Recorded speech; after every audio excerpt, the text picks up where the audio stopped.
when you're physical. It's time to talk some piss and more. We gonna talk about it all. DVD, CD, UHD, VHS, books, Blu-ray. Who knows, maybe you'll even see the laser disc today. Let's get physical. We wanna talk some physical media. Movies and TV, music and more.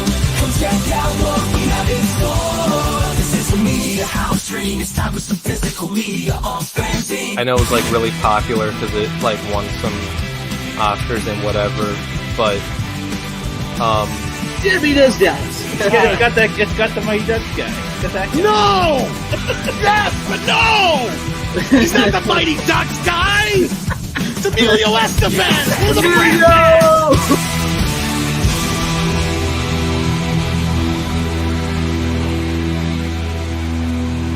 You can never have enough physical media.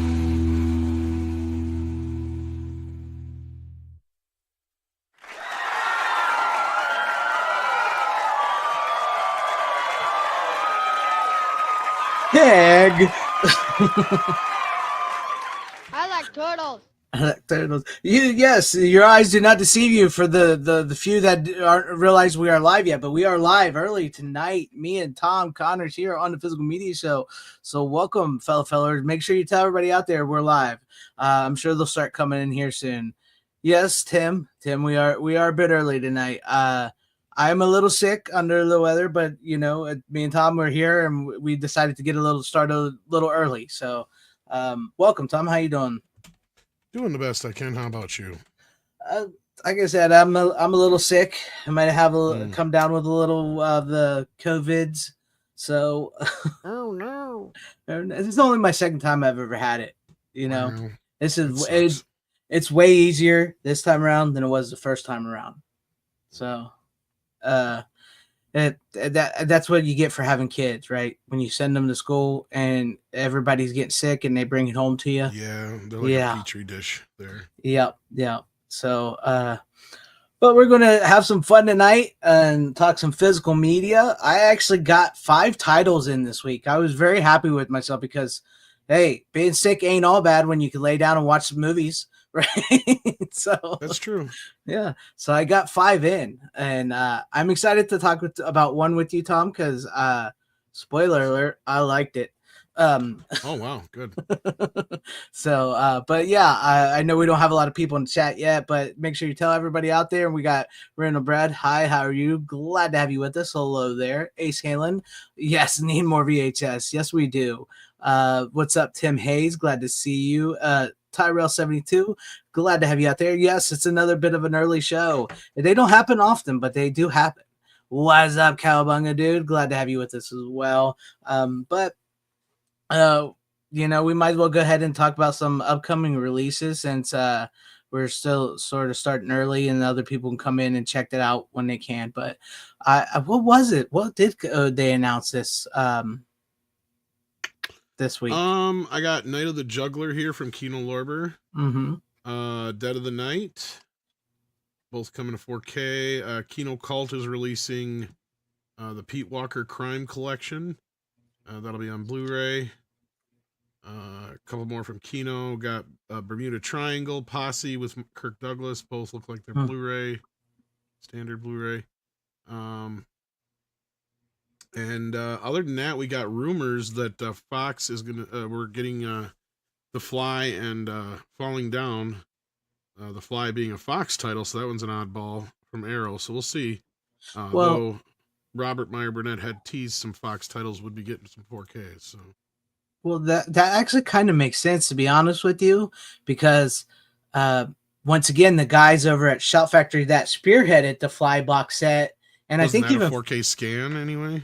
I don't think it was a 4K scan. I'd have to look at the set, but those guys work for Arrow now. And I've noticed that some of the titles, because I've listened to their interviews and stuff that the one guy did. Some of those titles that they worked on over Shout have now come over to Arrow.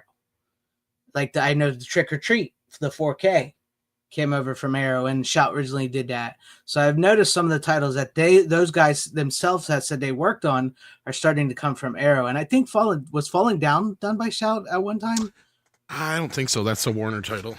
Okay, so it's and plus Warner seems to But be Arrow's, I was gonna say, yeah, Arrow seems to be getting like a big Warner title every month or so too. So yeah.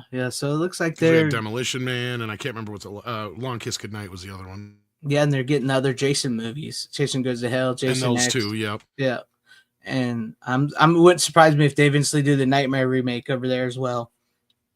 So but yeah, Isn't I the think, other rumor Freddy versus Jason? Because I guess that had some Yes. theatrical yes. screenings too. Yes, it's Freddy versus Jason over there, yeah. So it looks like all the people that were doing the good work over at Shout is now at Arrow doing the good work. Hmm. So take that as you will. Take that as you will. I mean, it is what it is. What's up, DJ Gravy Mix? Hi to you, Hallowfield. What's up, Acres of Movies? Stacy, glad to have you with us as well. Hail to you, Dragonzilla, excuse me. And what's up, Style Selection? Glad to see you there. And yeah, well, Arrow USA. But I think they all work together in tandem anyways, the USA and the UK. Most of the time, yeah. It just depends on, very rarely, once in a while, you'll get one that's a UK only or vice versa title. But yeah. Yeah. But we'll see. I think that was about it, right? I think that I haven't seen nothing I haven't seen anything else. I'm sure a bunch of stuff will drop this week just because, but yeah. The day after the show, they'll be like, "Hey, guess did what? we get all those Criterion ones between the last week and now?" What were they? I mean, they were, well, it was like Heat of the Night and some other ones that already had been out on 4K. I don't think we did. Heat of the Night, Some Like It Hot, I think was the other one. Mm-hmm. I don't remember now. Because a bunch of them were ones that we already have gotten on 4K. Yeah, because like who? No, not the Kino. 3 and 4 Musketeers. Oh yeah, I remember Which that. technically that hasn't been released in the US in the 4K. Yeah. I have that import though. How to get ahead in advertising. What else was there? The Wind Will Carry Us. I've never heard of that one. Killer Sheep. Or The Killer of Sheep. And like that's what the title is, I think. I don't know this one either.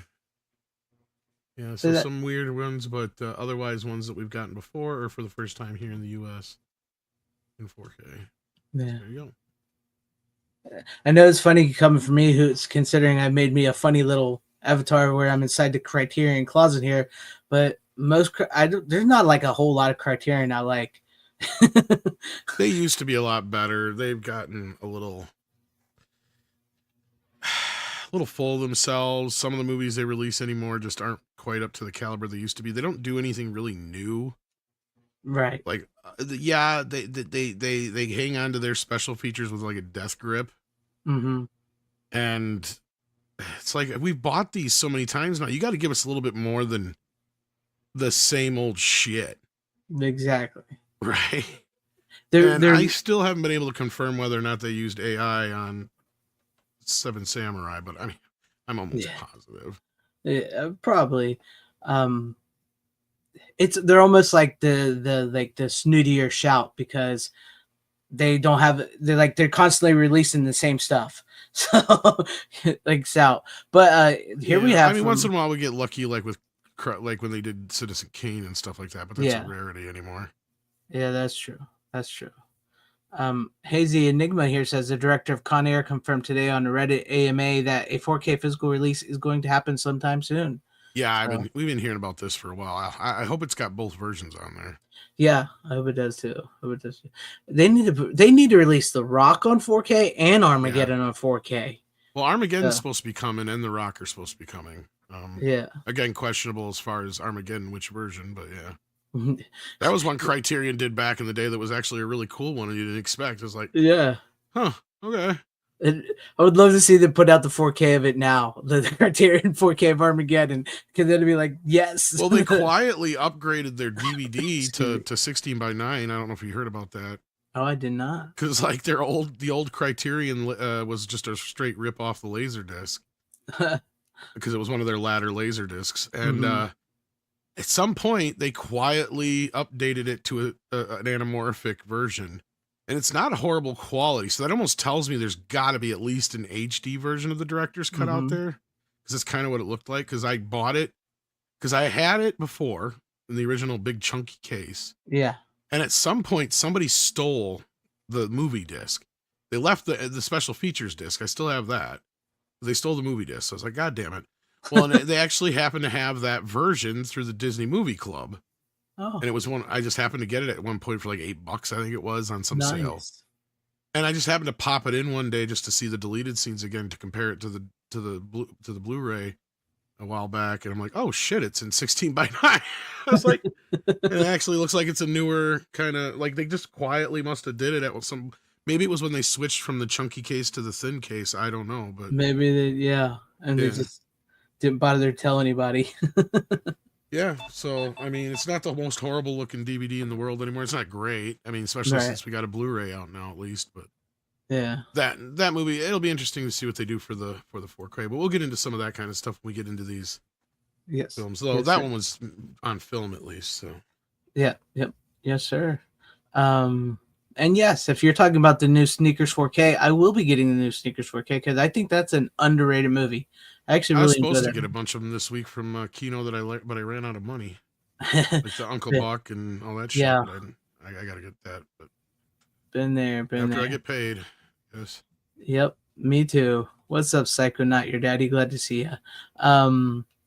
When does the Sneakers 4K come out? Is that out already? No, that's not till I think it's in April, right? April. Yeah. Yeah. Okay. They made us watch that. I remember they made us watch that in school. Or not made us. It's just like, for whatever reason, we watched it in school. I can't remember why. Kind of And- surprised because I think it's PG-13 on top. yeah. Of it. But Well, I think I was like in middle school or going into high school one. I can't remember. Must have just been a favorite of one of the teachers, but yeah. I think it was. And I'm like, I don't know if I want to watch this movie. And we watched it and I got really into it. And I was like, oh, this Oh, no, movie it's is a good really flick. good. Yeah, it's really good.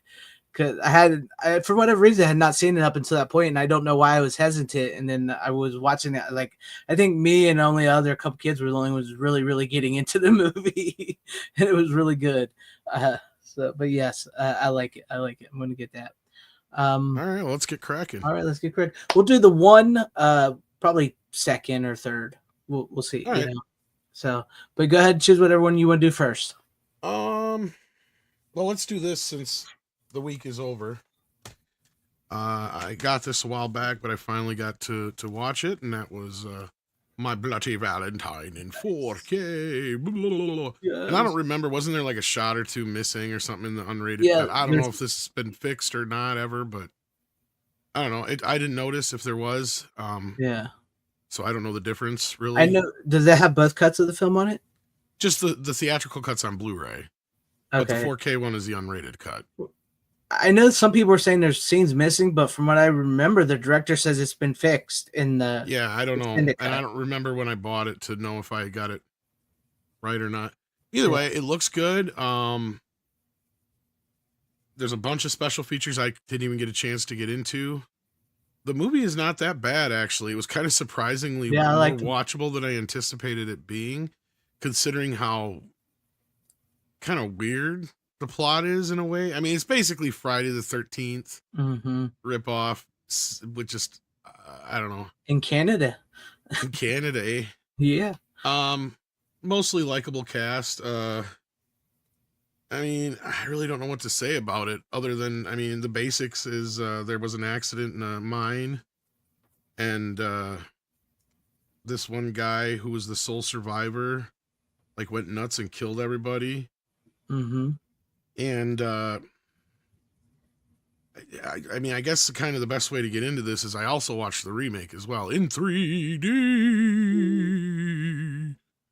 Not one of the worst 3D ones I've ever seen. I've never seen the remake, and I was going to watch it this past weekend, The but I remake never was saw it. actually really good. I've but actually I heard hate that. the fucking ending Oh, okay. because they changed the ending from the original film. Oh, okay. There's and it almost was like I was kind of expecting them to do a bit of a twist like that, but the way they did it, I was like, you fuckers. It's one of those endings I hate where, because if I tell you, it kind of will spoil the viewing of it.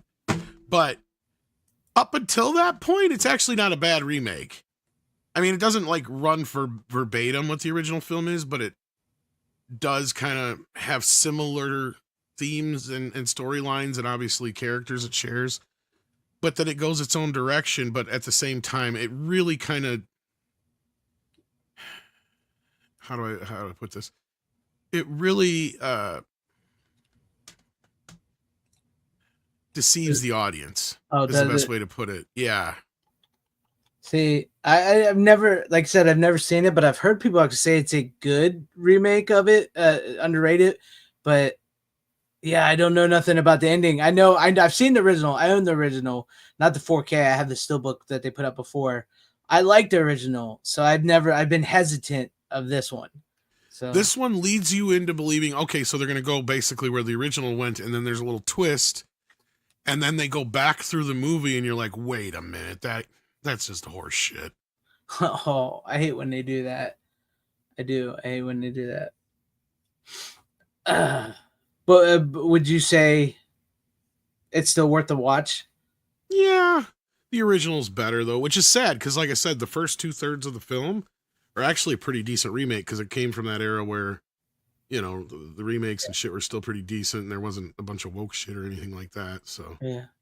Well, I do know that like the movie starts with a full naked chick, completely naked or something, right? Something like that, if I remember right, yeah. I think so. So I mean, they do kind of overdo the whole, like, pickaxe going into your face thing a bit. for the 3D effects. Yeah. But, I mean, I guess it was actually shot in 3D, so, I mean, that's all right as far as it looks pretty good and all that business. I just wish I could recommend it overall. That ending really, really nerfs it bad. I mean, I don't even know if that's the word to look for. It just really does not. Like I said, if I say too much more, it'll give it away. So Okay. yeah. The original's great, but Yeah. yeah.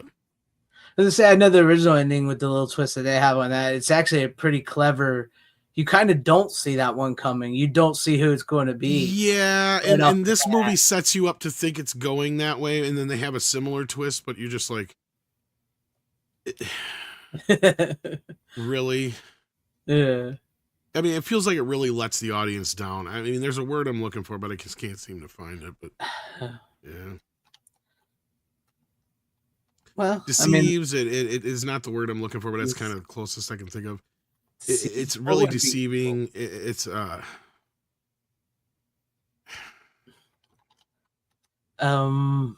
trying to think of a word myself. What would be not what's close to being deceived? Yeah, I'm trying to think of the word, but it's like it does that to the audience. Basically, there's a word for it, Right. but yeah. I don't know what I would. Yeah, now you got me thinking about it. I'm trying to figure out I words. mean, even if you know the original, I can't help but feel like you still wouldn't feel like you've been betrayed. Maybe that's the word I'm looking for. Betrayed by the movie. Well, I think we said misleading. Misleading is kind of the same as deceived. So I think betrayed was the word I was kind of thinking more so. What about It's like you really get disingenuous to a point, but betrayed I think was the word I was looking for, because like you get into this movie and you get invested in certain aspects of it, and it kind of betrays the audience because it also goes against thematic elements that you're just like, huh. All right. Yeah. Yeah. Oh well, And it's got a decent cast and all that business, but yeah, it's what's his name's in the movie from what is his name? He was on Supernatural. yeah, it's got what's his face. He's the main one. Yeah. I think Tom Atkins is in it too. Yep, he is. Jensen Ackles or how you say his name. Yeah. And Jamie King's in it, and yeah, and actually, Tom's in it quite a bit. Not like the whole movie, but he's in quite a bit of it. There's like like it starts in like a flashback sequence of sorts, and then it jumps forward. So it's kind of like a better version of the Friday the 13th remake until the end. It's like, yeah, that's really kind of where it really just tumbles and falls. But anyhow, which I do find that funny because I believe these came out in the same year, and both of those guys that are on Supernatural's, they during their break off from the show, they did these movies. They did My Bloody Valentine and the Friday the 13th remake. So yeah, I mean, it's still the better of the two remakes. I'll give it that. But yeah, that's what I've heard. That's what I've heard. So I have to check it out. Maybe next Valentine's Day I'll get into the remake and see, because I meant to watch it and I didn't. All right, well, I guess we'll go to me if that's all you got to say Yeah. about that. Yeah, I didn't really watch the special features or anything, so. All right. Well, keeping it sort of Valentine's Day centric, this movie here is not what I intended to watch on Valentine's Day. I intended to watch Nosferatu, but for some reason it got held up. So I watched this movie on Valentine's Day, Clint Eastwood in Bloodwork. That's what I watched, and technically this is a Valentine's Day movie. I didn't even realize it till I started watching it, because the plot of this movie, which is it's a good movie. The plot of this movie is Clint Eastwood is an FBI profiler, and it starts off with him and this killer's calling him out, writing his name on the walls and blood and stuff, right? And so he sees him at the scene of the when he's investigating. He sees the killer just the shoes, and he starts to chase him. And as he's chasing him, he starts to have a heart attack. And so the killer gets away, but he has a heart attack, and it jumps like a year or two later, and he had a heart transplant, right? So he had a heart transplant. He's retired now. He never did catch that killer, and now he's living in the marina on a boat next to, excuse me, my throat, excuse me, next to Jeff Daniels, who's like this, beach bum type guy. And he comes home one day, Clint Eastwood does, after his checkup at the hospital for his heart to make sure everything's working, no fever, no diarrhea, all that good stuff, because he's got the heart transplant.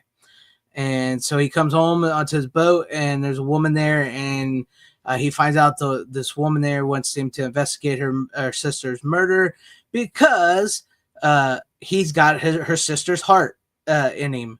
And so that's where it jumps off. He starts investigating this woman's sister's murder, and he starts connecting it to the dots. And it's a murder mystery, it's a case, and he's not supposed to be doing these things, because if he does, he gets too worked up. His heart, can give out on him and stuff, because he's only like 60 days removed from having a heart transplant. It's a good movie. I liked it. It's directed by Eastwood. It stars Eastwood, Jeff Daniels, Wanda De Jesus, Paul Rodriguez, Dylan Walsh, and Angelica Houston. It's a pretty good thriller. I thought Jeff Daniels was good in the movie. I did. I think Eastwood was trying to make a movie like Seven in the vein a little bit. How do I say it? Because this movie is actually really good, but once you get to the ending of this movie, unlike Seven, or unlike Kiss the Girls, or movies like that in general, which this is sort of like, you still don't get excited about the reveal, or what, you know what I mean? There's like no suspense. For some reason, it wasn't as suspenseful as I remembered. But it's actually a really good movie, and everybody in it's maybe that's what it is. I mean, I knew the ending already, who the killer is. It is pretty obvious from the get. It's honestly pretty obvious, like right off the bat.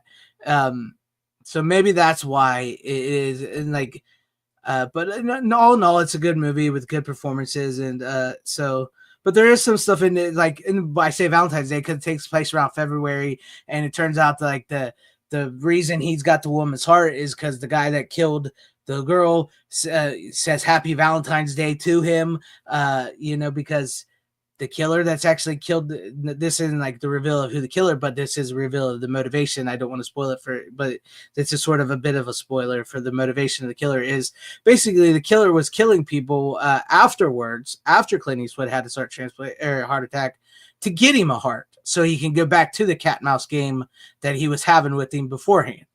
So, and it does take place around February on Valentine's Day, and it deals with heart. So I really, that took me surprised. I didn't remember it being that connected to Valentine's Day when I watched it. And I remember you mentioned, what was the movie you talked about? True Crime, where you said he was getting a little too old, and he was still trying to, in this, I think he realized that, and so he does play himself a little older, a little more slowed down. He's not as much of a badass as he normally is. He does allow himself to get beat up a little bit. You know what I mean? So, and he does mention about getting older. So I do think it you know, he played into that as well. Yeah. No, I mean, no, I think this type of film right here, this one, is more speed that he was up to at that age. You know, he wasn't. He like the whole thing was like he had a heart attack. He slowed down. He couldn't do the stuff that he used to do. He couldn't kick ass. He couldn't run. He couldn't fight. You know, so because of that, and he got the heart. You know, so. But I think the mystery aspect of it wasn't as suspenseful as I remembered. But all in all, it's actually a pretty good movie. So if you've never seen it, I do recommend giving it a watch. It's a good watch. I had it on DVD, and I don't know what happened. I don't know. I just don't anymore. So it's been a long time since I've seen it, and I keep getting this and The Pledge. A lot of shit crossed over my brain, so yeah, I'll have to pick it up. Yeah, I mean, I'd be interested to hear your take on it because you're well, I'm a Clint Eastwood fan too, but you've been watching, you know, more of them here lately than I have. But yeah, it's important to watch. It's a good movie. I mean, Clint Eastwood, he can put together a movie, you know, and it's pretty good. I liked it. It just, I think what got me this time was like the suspense. Like I missed that suspense from like, even though I've seen Seven, even though I've seen Kiss the Girls, even though I've seen movies like that, when it comes to the end of the movie, you're still getting tensed up. Or like Silence of the Lambs, you're still getting tensed up, even if you know what's coming and what the big secret reveal is. With this movie, Bloodwork, it was kind of like, okay. You know what I mean? It wasn't getting tensed up. You weren't getting suspense. It didn't feel like there were stakes to it. But the movie and all the performance was great. It's a good movie. It's a nice little mystery. But yeah, there you guys have it. Now, do you want to go ahead? Let's go ahead and talk to this one, or do you want to save it for a little? Let's save it a little later. Let's go through. I had one to bounce off of from there. Okay, there you go. You did an Eastwood Wood. Yeah, there you go. Eastwood 1. I can't talk tonight. I watched a John Wayne film because I finally got one of my other ones in the mail that took forever. And I'm kind of pissed. Oh. Because I did not know that this was in 3D before. Oh, Hondo was in 3D? Yes, it was filmed in 3D. And they did not release it in 3D on Blu-ray. And I'm like, why? Because there's a whole thing about it. And it's like, it almost feels like it was meant to be. And the time it came out is like the perfect era for Blu-ray 3D. And I'm like, how did this movie not get a 3D Blu-ray?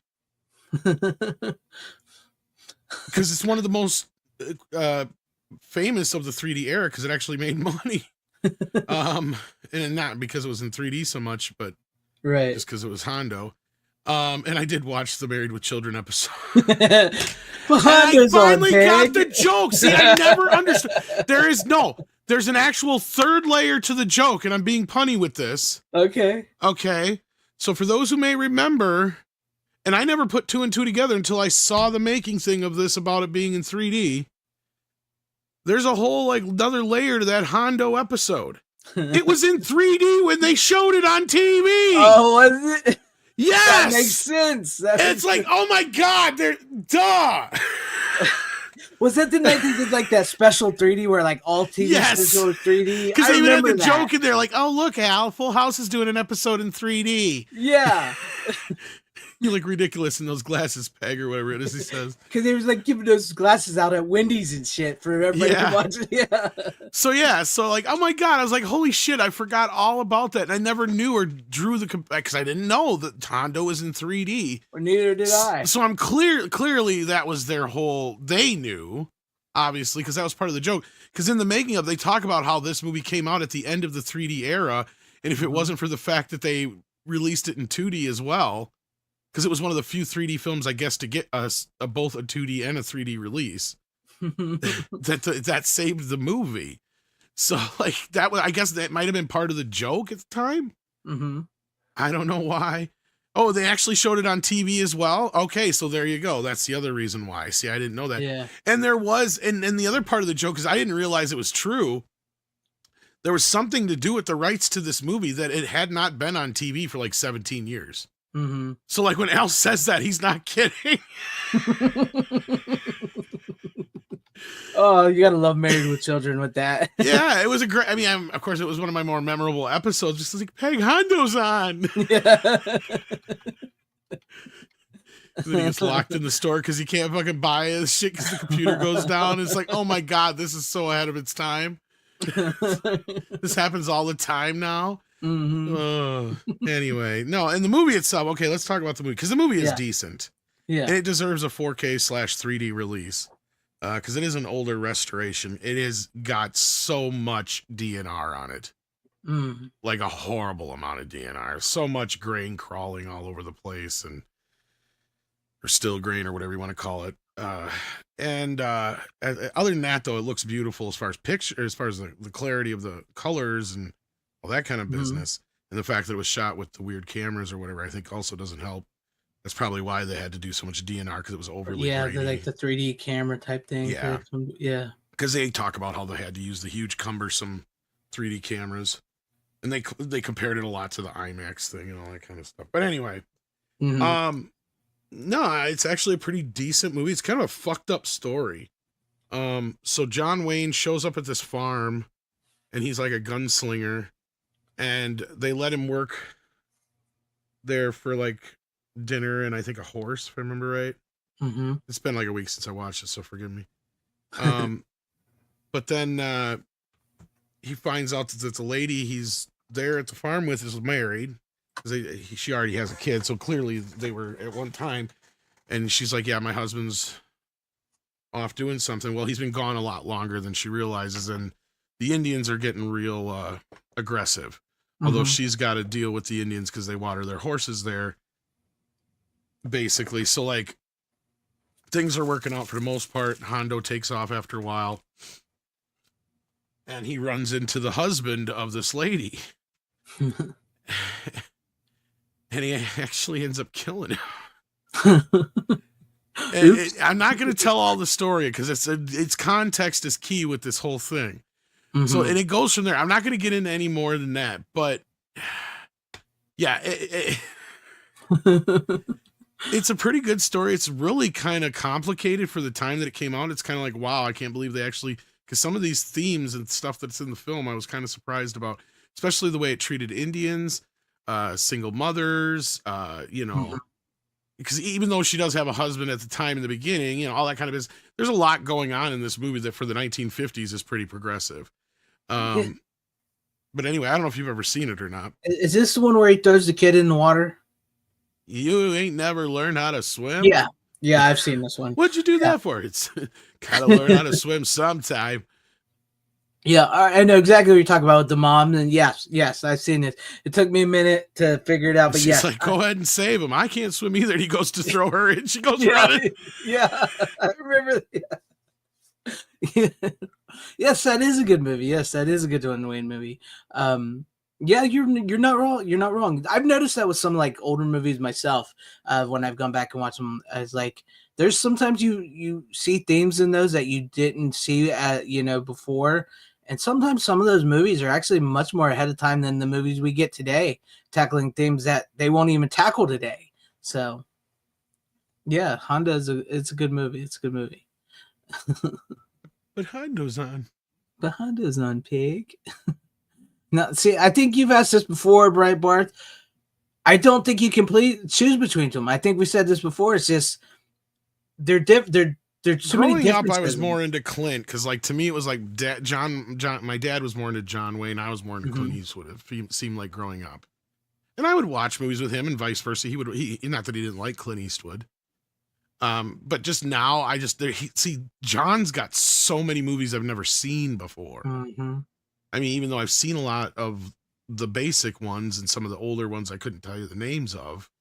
But I mean, like I've even seen like Stagecoach on streaming the other day or last week or whatever it was. Yeah. I don't have the disc for it, but that was a decent film. I mean, but it's been remade like 20 times too.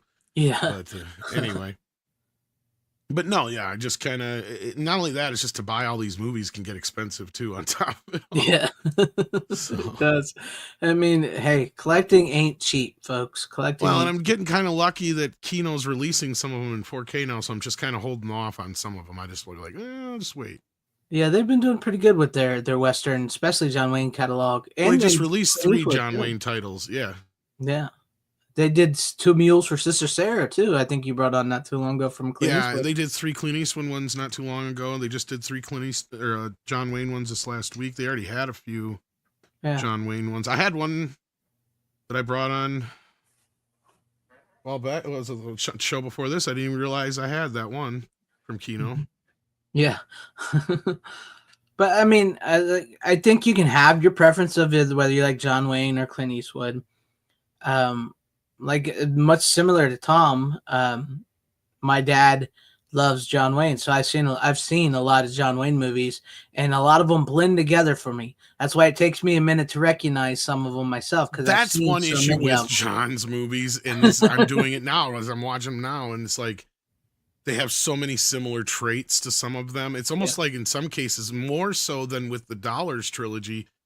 Like John Wayne, like how many times is he basically the same character with a dog? Right. Like, I mean, it's like whether the dog has a name or it's just being called Dog or Sam or what, it's always the same kind of thing. And he's basically the same guy. I mean, really, the few films where he does kind of deviate from the basics is kind of like The Man Who Shot Liberty Valance, but he's still basically John Wayne. But you just see he's more of the supporting character than he is the lead in that. So you kind of see him from a different angle.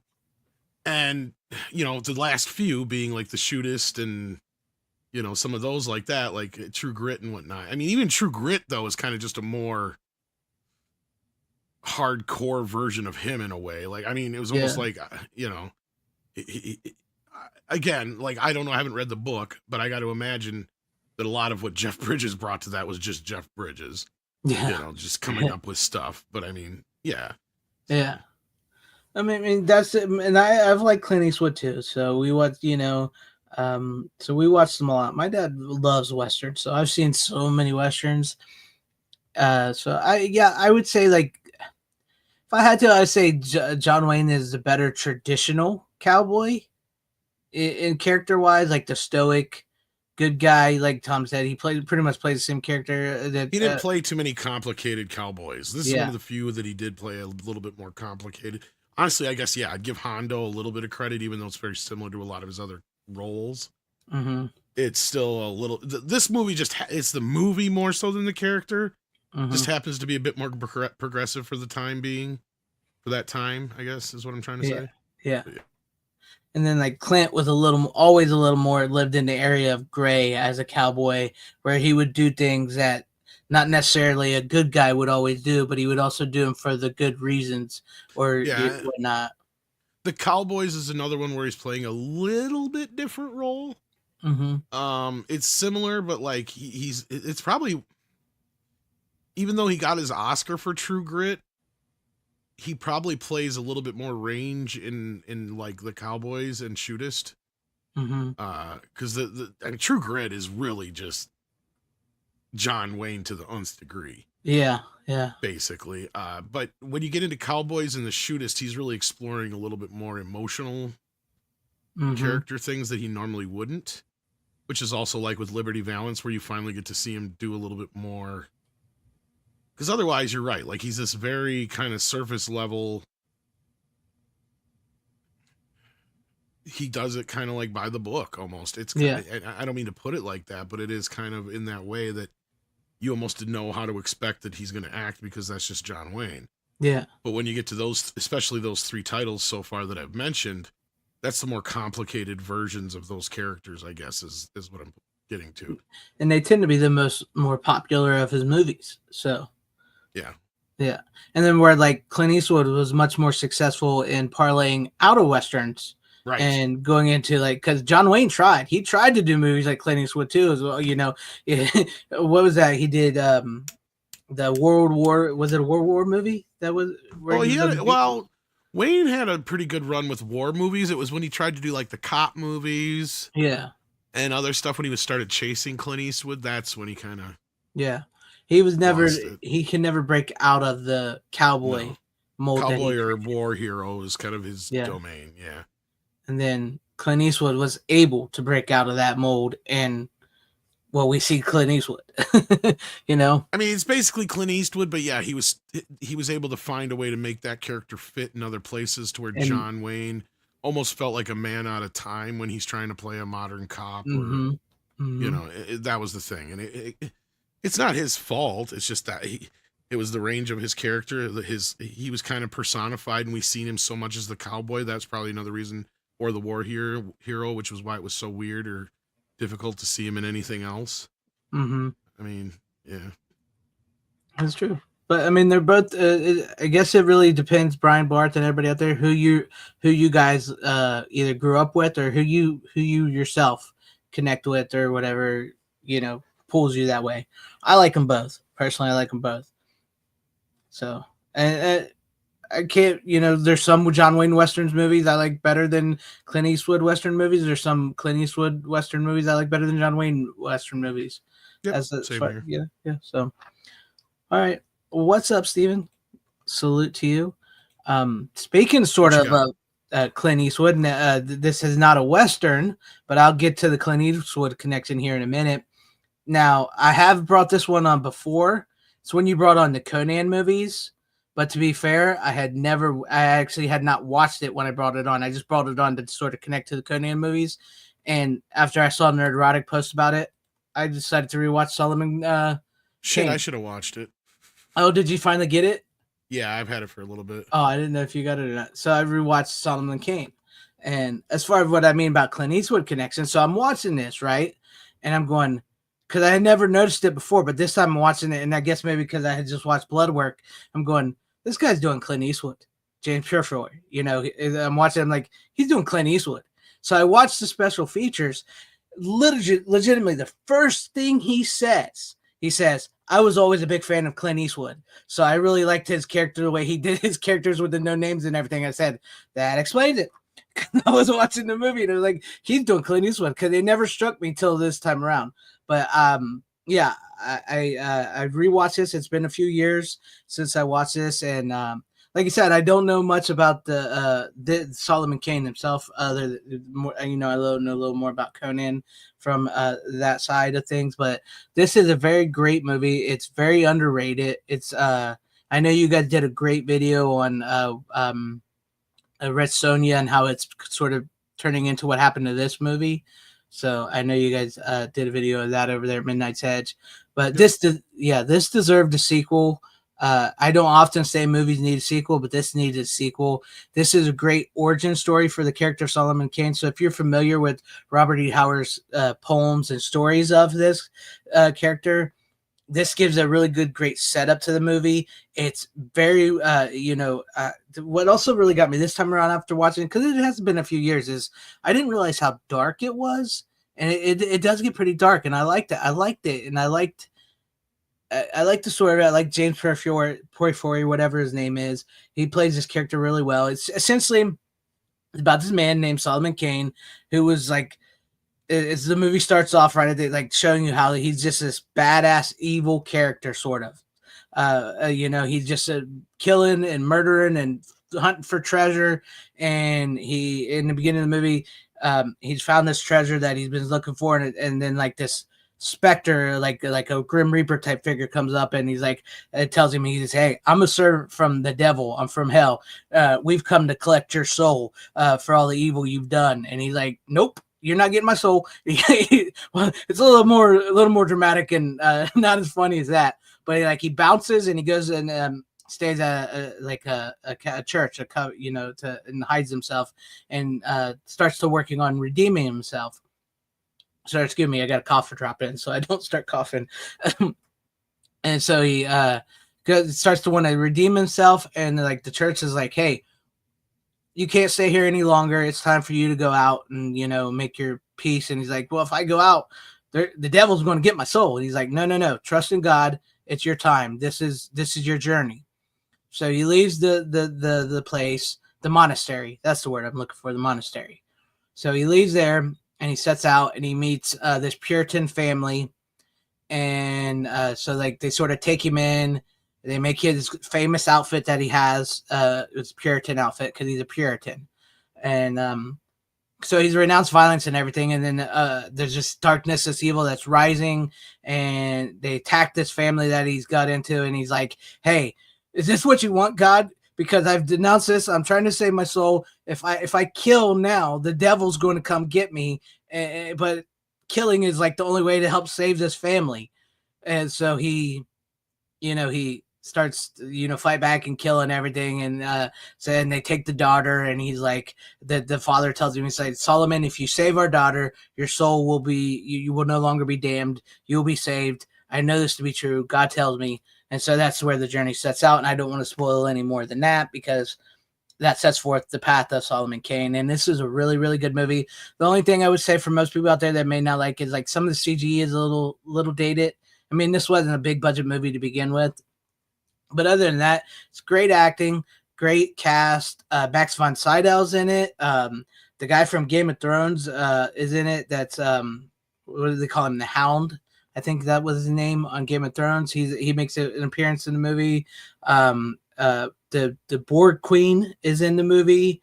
Alice Krieg was her name. It's got a great cast, and it's pretty good. It's a pretty solid movie. Watch the Midnight's Edge video, and you'll find out if Fred Sonia will end up like Solomon Kane. It's sad because this was being worked on as like a trilogy. Like I was even watching, like I said, I was watching the special features on this. And he talks about it. He's like, now that we've done this, we've already started mapping out what we want to do. We want to do this. We want to do that. And we really look forward to seeing this as a trilogy. And I'm thinking, son of a gun, that would have been great, to see this as a trilogy. But sadly, yeah. So I stepped into that. I saw that. I just seen that posted, Nerd Rock posted that. And I was like, I haven't watched that in a while. I wanted to watch that. So yeah. And it's sort of connected to the whole Clint Eastwood thing, because he's doing Clint Eastwood in the movie. Yeah, what's sad is Purefoy kind of threw away his career, because he was making V for Vendetta when he left that to make that. Yep. Because I'm sure he saw it as like, okay, this is a better opportunity for me to do a trilogy or do a character that's clearly going to lead into sequels.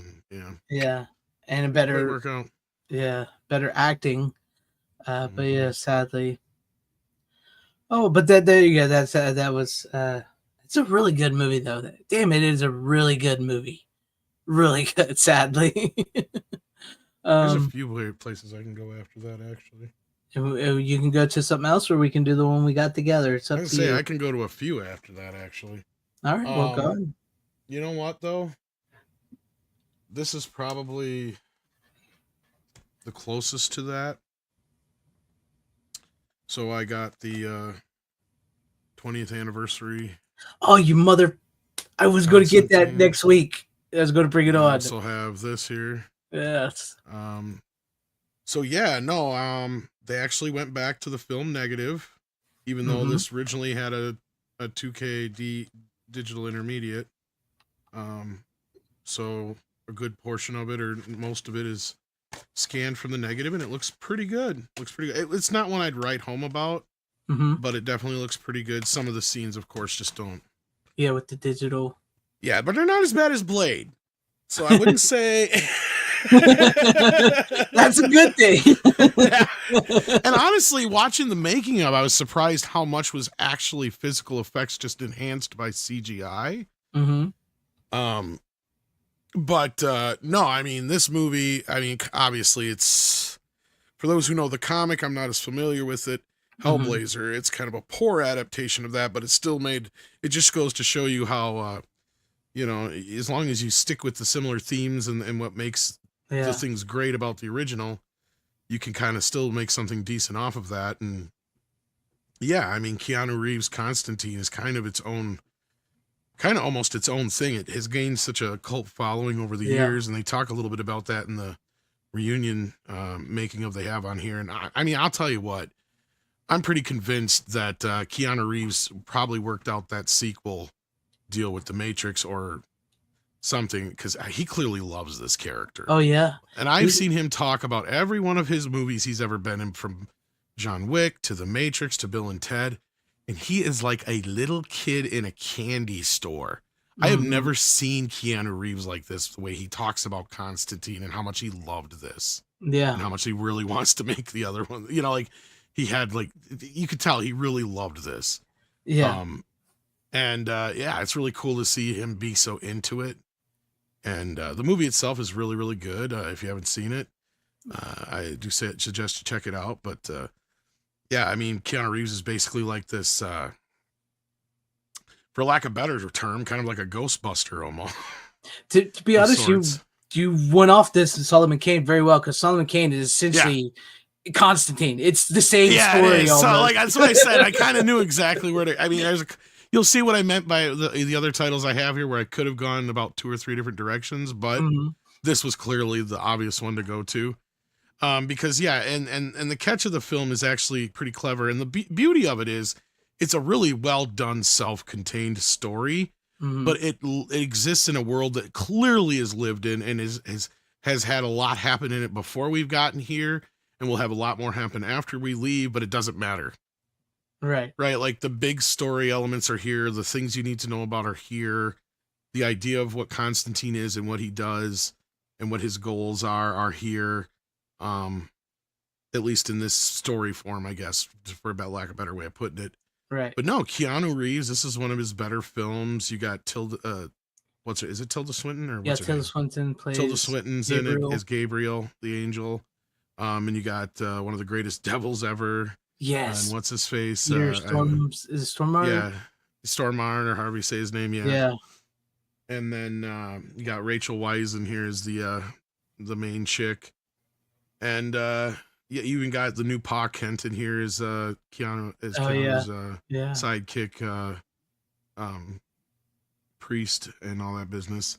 And no, it's just a great little story about this guy who was basically raised by the Catholic Church to be a demon buster, or whatever you want to call it, of sorts, to go into and exorcise demons and get in between worlds to get to find out what the hell these demons and angels are up to. And it's just a really, I don't want to get too deep into the story, because if you haven't seen it already, I don't want to spoil any of it, because it's one of those movies you really got to see right away. But it kicks off with like the Spear of Destiny, and it's a pretty fun movie.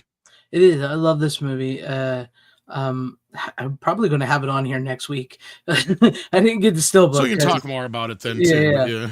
But it would be, honestly, it would be a really great double feature for Solomon Kane, because it's it's like he's the first Constantine. This is the second Constantine, and yes, it is very different. I don't know a whole lot about the comics, but I do know a little bit about the comics, and I watched the TV show that they did years later, which wasn't too bad. Yeah, as far as I know, the show is probably closer to the comic. Yeah. They do leave out a little bit of the bisexuality of the show, so that's actually not too bad. But no, I like you said, Keanu, he's been asked many times through the years what's one movie he would make a sequel to, and he said Constantine, and he's wanted to do that for years. I think if that movie would have been a hit right out the gate, we probably would have got that sequel. But now over time, I think people would really love to see it now. I do. I think they would. Yeah, I mean, this movie cost way too much money. That was the big problem. Mm-hmm. Because it didn't do horrible at the box office. It was just, it did not make its money back because it cost. Yeah, and I mean, because like we said, people talked about it, the people loved it, but it just didn't warranted the success for a sequel, But now it has, and people are, and from what I understand, I think didn't people speaking up make them fix that Steelbook, because the original Steelbook was going to be really ugly or something. Not that I know of. I think this was always going to be the Steelbook. I thought it was originally they had just a black Steelbook with his face on the front or something. I don't know. I heard something about it. I don't know. I think this is basically the art they have for the 4K on both versions, as far as I know. Yeah. Or on the standard version, I mean. But this is also embossed where the flames are. It's a neat looking Steelbook. Yeah, and then on the back is just the symbol thing. Inside is just the landscape of hell. Yeah. And it does not come with a Blu-ray, but all of the stuff is carried over from the original film. The only thing I've seen anybody complain about is that it just doesn't have the original 5.1 mix on here. That's all. Which I honestly didn't notice a massive difference. Mm-hmm. And they would have just used the original 5.1 stems to do the new Dolby Atmos. So no, I thought it was a pretty good presentation considering it's a 2005 film. And what's sad is I see how good this looks, and then I see something like Kill Bill, and I'm just like, Yeah, This came what the out, hell? saved me time. Yeah, like, yeah. I guess that was the better people at Warner Brothers did the, because I know Lionsgate, they're hit and miss with their scans. So But yeah, I guess they actually did go back to the negative for this one. And again, I think this is part of the scheme of getting to part two. mhm. Because unless it was a foregone conclusion altogether, I think this 4K sale was going to probably determine whether or not they go forward with that, which I think is most likely. So yeah. I hope so. Because I know like when James Gunn came in, because they had now announced that they were going to do the sequel. Then James Gunn came in, and it was kind of like, well, it's dead now. Well, they So were I also going to do wonder- the Black Constantine as well. Don't forget that, yeah, or whatever I it remember was. they were going to do that. The Yes, J.J. Abrams one, but yeah. Which I'm so glad they're not doing that. I'm glad they're ditching the J.J. Abrams crap. Hopefully, did that deal ever fall through, or is they still signed with that deal with him to do that? They still have a deal with him, but as far as I know, all his DC projects have been nixed.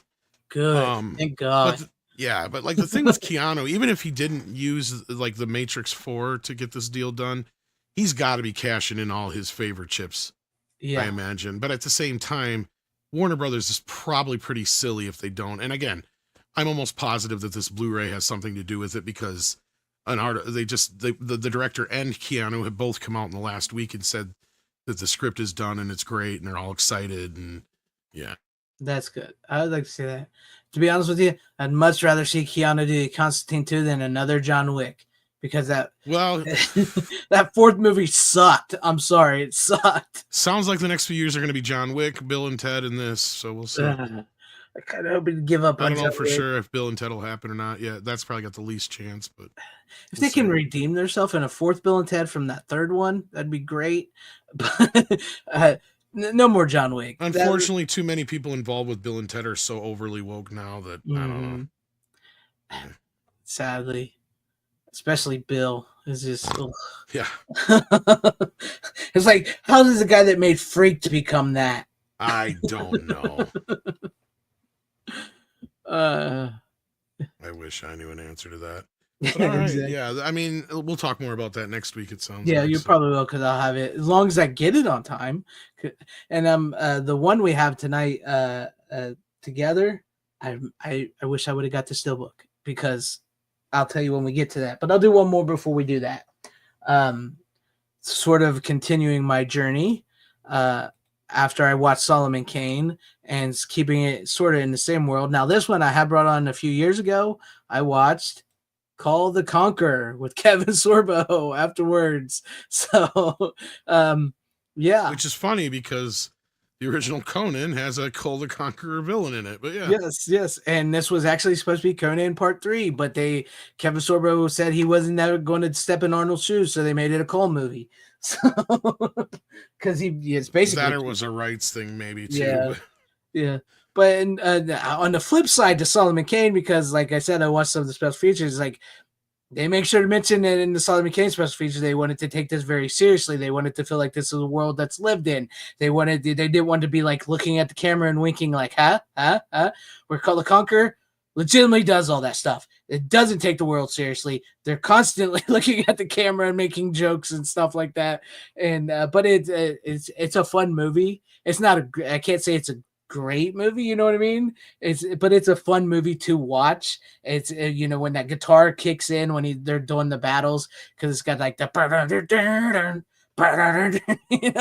it's not like I honestly have not seen it since 1990, whatever it was, and I barely remember it then. I mean, it's a fun movie to watch. I can't say it's a great movie. I don't know a whole lot about Call other than like he's his other barbarian character, and from what I know, a lot of this movie was actually basically Conan stuff that they changed around a little bit. He becomes king, so I'm pretty sure this was like supposed to be like King Conan in this movie. But yeah, it's a fun movie. It's got Kevin Sorbo plays Call, and it's got Tia Carrera as the villain of the movie, and Harvey, not Harvey. I can't believe I almost said that. Yes, his name is Harvey. Harvey Firestein. I almost said the other Harvey, which I was not intending to say. Is in it, as the scrupulous pirate. flamboyant, scrupulous pirate in the movie. But basically, it's like Cole is trying. Oh, and speaking of which I didn't realize it till I watched it, and I was because I saw his name. I saw the name Thomas Ian Griffith, and I'm like, who the hell is that? I know that guy. Who is that guy? It's what's his name from Cobra Kai and the Karate Kid. Oh my God, now his name's escaping me again. What's his name?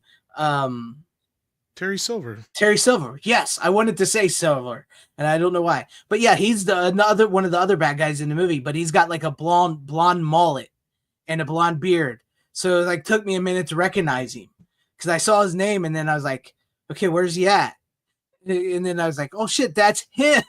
He leads the army of the king because Cole is trying to try out for the to join up with the army and everything, but they don't allow him in because he's a barbarian and he fights with an axe and he doesn't have noble blood. And then all of a sudden the king, they get word that the king is slaughtering all of his heirs, and they rush back to the castle. And the king has killed all of his heirs, and he's gone crazy because they were fighting over who's going to take the crown. And Cole gets into a fight with the king, kills the king, and before anybody else can claim the crown, the king chooses Cole to be the king as he dies. He said, "You take it, keep it if you can." So he becomes the king of this land. And I wish I had seen it more recently. I could speak more about it, but yeah. Yeah, but I got in the mood for Robert E. Howard stuff after I saw that, and then after I watched that, and then I know you talked Conan not too long ago, so I figured I'd talk these guys. So yeah, he becomes king, and then like the Terry Silver character and this other guy, they plot against him. They bring forth Tia Carrer's character, who's called Akivasha. She's a demon, red witch who used to rule the land in the darkness years ago, and they bring her back to life and have him marry Call, and they plan on killing him, and then this adventure begins, and to try to stop him, and so he can keep his crown and everything. But yeah, it's a fun movie. It's a cheesy movie. It's got comedy in it. It doesn't compare to Conan. It doesn't compare to Solomon Kane. But if you're looking just for like a fun, because Kevin Sorbo, I loved him as Hercules, but he's not like the greatest actor in the world, So like if you're just looking for a cheesy good action movie, he's all right, but he's like not like the greatest. So, but he fills in quite well. This was in his, as Hercules, and this was in his wheelhouse, so he plays quite well. But there you guys have that. That was Call the Conqueror. It's good. It's a good, fun movie. And we do have a $2 super chat here from Bronson Wright Wolf. John Carpenter versus Wes Craven versus Tim Burton. That's a tough one. Let's see. I'm gonna give the edge to John Carpenter. Yeah. In this one. Yeah. Burton may be the more prolific one. Craven, has some bangers with Nightmare and Scream, but John Carpenter, pound for pound, like almost all of his films are amazing. Yeah, I agree with you. Like he doesn't have nearly the stinkers that Burton and Craven do under their belt. No, yeah. Wes Craven I love Wes Craven, but he did have some stinkers. Some stinkers. Tim Burton, I think. Yeah, I like Tim Burton, but he's never been one of my like favorites. Carpenter, on the other hand, like you said, he's had. They may have not succeeded at the box office all the time, but they were all legitimately awesome movies for the most part. You know what I mean? Right. So like you could pop in a Carpenter movie any day of the week and just have fun with it. So I hope that answers your question, Bronson, and thank you for the $2 super chat. I appreciate that, and I'll give you the.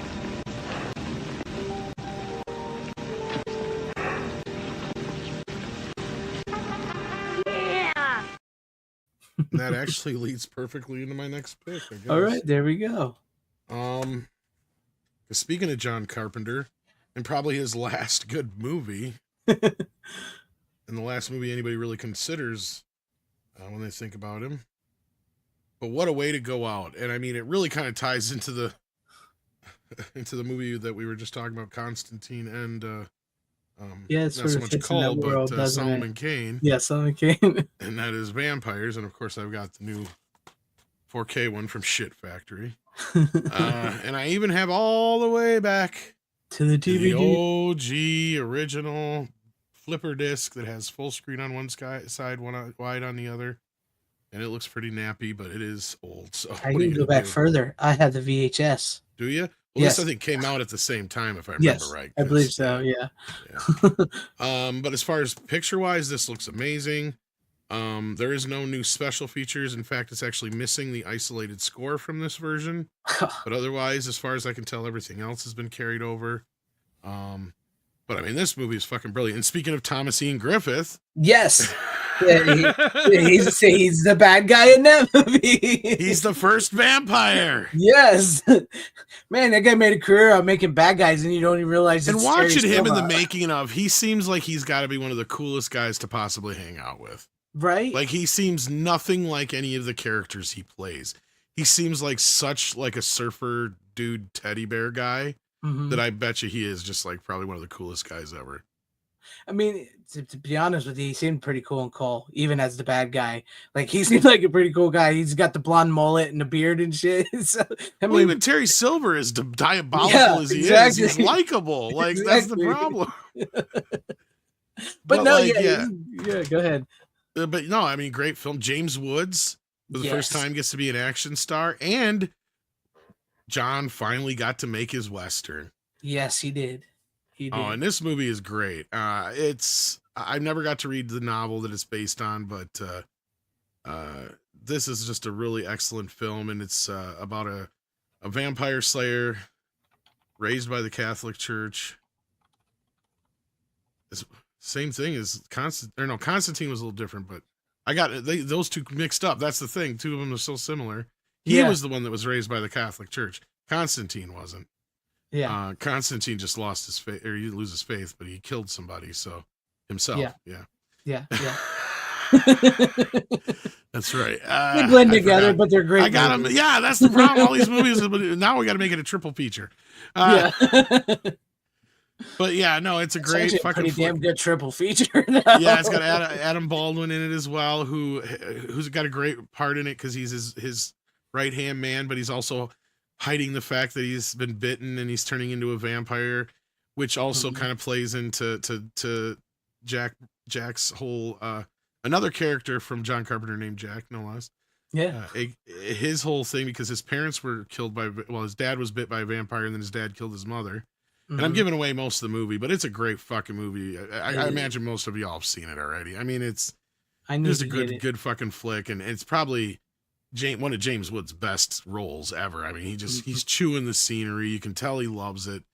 And it's got what's her face Cheryl Lee from like Twin Peaks and stuff like that. It's got Laura Palmer herself. Yeah, So, Laura Palmer herself. No, it's a good flick, and I'm trying to think of anything else I can really say about it that hasn't been said already. It's got a great score. Donald Duck Dunn and Steve Cropper work with John Carpenter on the score, and it's and if you don't know those names, they're the they're in the Blues Brothers band. Not only that, they're just one of the more prolific guys in the industry, and that especially in the last 50 years. Yep.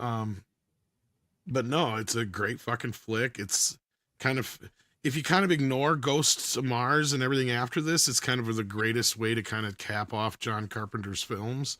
Yeah. Even though it's almost, 30 years old now, but it was fitting to go out sort of on his Western-esque vampire movie. Like, that's how you should go out, Carpenter, man. Don't go till you can't do no more.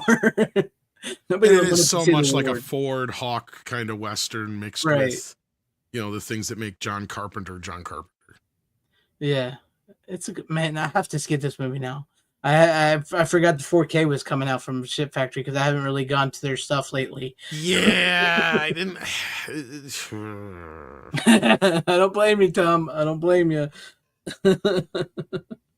Because again, here we go. Another situation where they charge you $35 almost for a movie where nothing has been added to it, but it's a scan looks beautiful because it was Sony.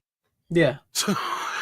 That's what I'm saying. Can I just buy the 4K disc? Can I just buy it? Weird to do that? And it's weird because, and this is actually the minorest of gripes. But like all of John Carpenter's movies have been getting Dolby Atmos remixes. Now this one doesn't for some reason. Really? Yeah, it just has the standard 5.1, which is fine. It came out, it's the same 5.1 mix it's always had, but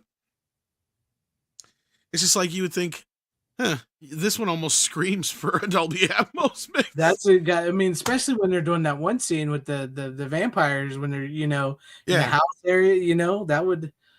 That's what I mean. It could benefit from some height, additions or tweaks or whatever.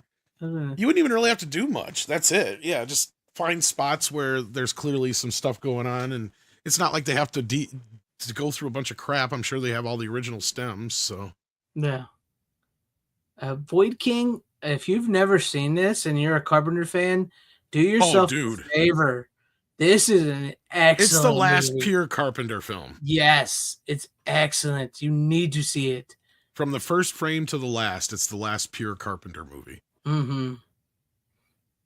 Have you ever watched the quasi straight-to-video sequel? No, I've heard about it. I've heard about it, which sucks because James Woods loved it so much. He was looking forward because there was an alternate ending where I think James Woods also got bit, but they didn't go with it because he was like totally on board with coming back.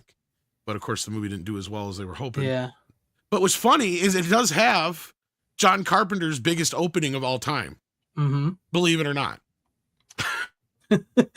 Which is sad. It's like that's the problem with Carpenter is the man was making these incredible movies and they just weren't hitting at the box office for some reason. And it just it's insane. It's insane to think about. It's just I don't know what it was, what was in the air. I know a lot of it was like studios screwing him over and stuff like that. So yeah, you can tell James Woods is not like it's not that he has disdain for the sequel, but you could tell he wasn't too happy that they did it, especially without him. Just that he's like they did some straight to video something or other. I don't know, I never saw it or something like that is basically what he said. Yeah. No, I honestly don't wish he was still directing because there does come a Good. I was just gonna say James Woods wanted the story to pick right up, and he wanted to go after. Yeah. Blame me, man. That would have been great. But anyhow, just go ahead with Brian. No, I was gonna say I honestly don't wish he was still directing because it's much like a football player or sports. Somebody who's in sports. Once you reach a certain point, it's best to go out on top and not keep going.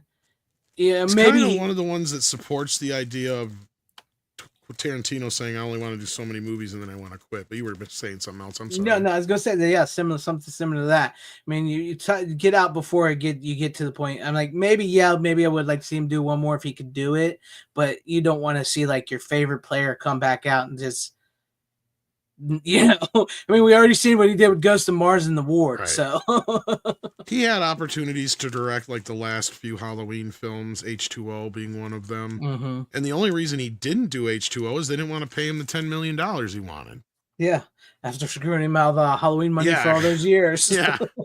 Which is sad because, I mean, I think it would have been cool to have that, but which would have been one of his latter films to kind of wrap things up. But no, I mean, I've never seen his last movie or two or whatever it was that he directed after Ghosts of Mars, and I don't know anything about him, so I'm fine with that.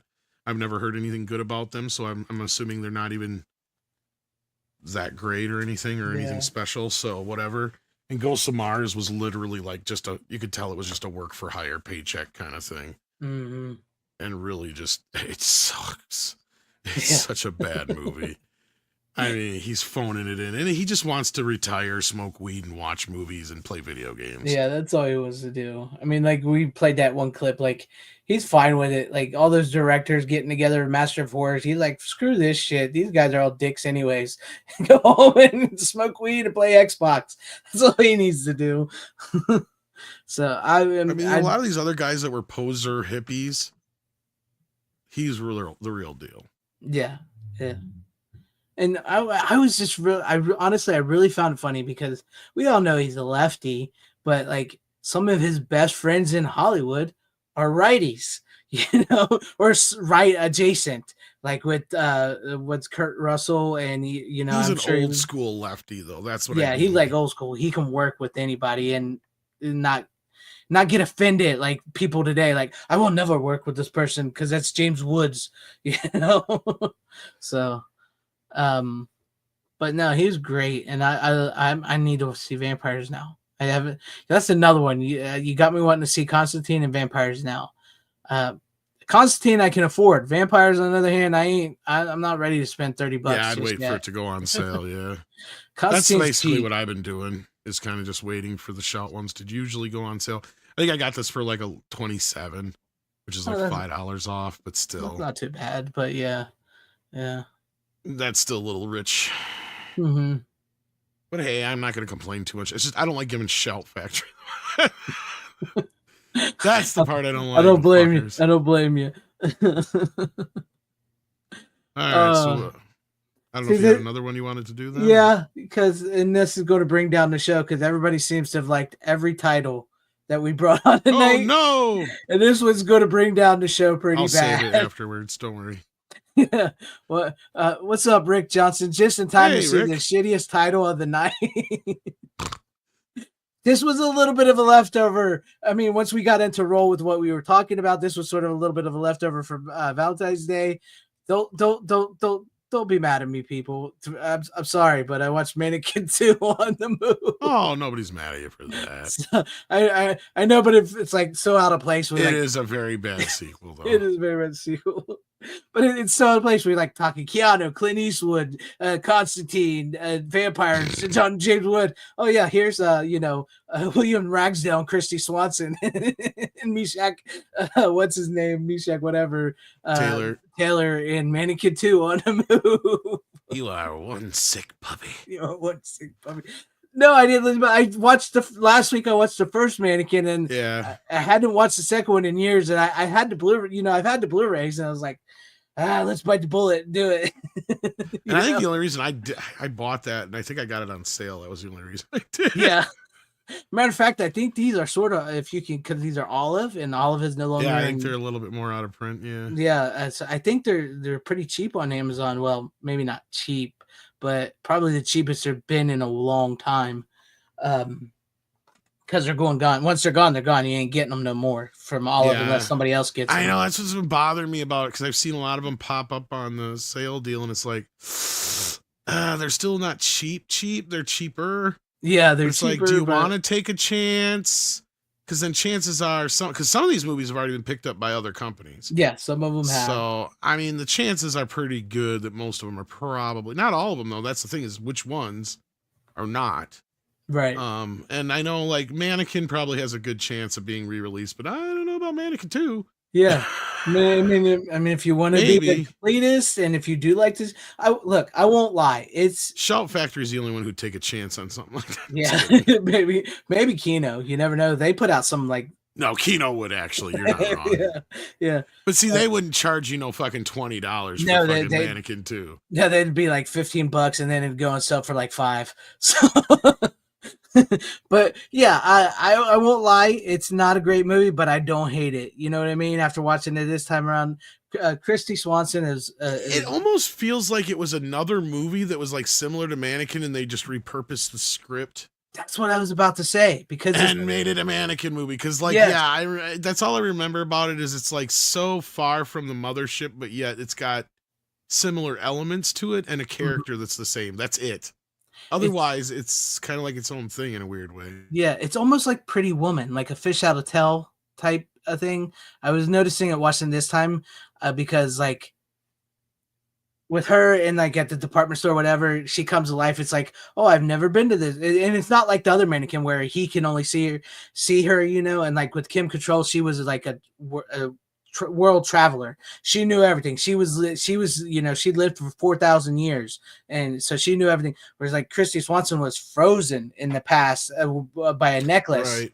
And then when she wakes up in the present, she's naive she steals the movie. Honestly, she's legitimately the best part of the movie because she's smoking hot. She has this naivete to her where she plays it off like, look at this world, this great big world I've never seen before. It's a girly movie. This one is a little more girlier than the first mannequin.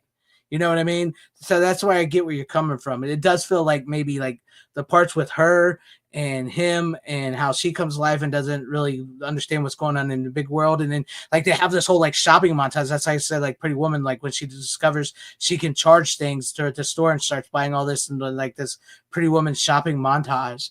And It's almost like a Barbie movie without being a Barbie movie in a weird way. Almost, yes, truly it is. So, yeah, but I watched it. I figured, what the hell, I'll complete it since it's been sitting there for a while.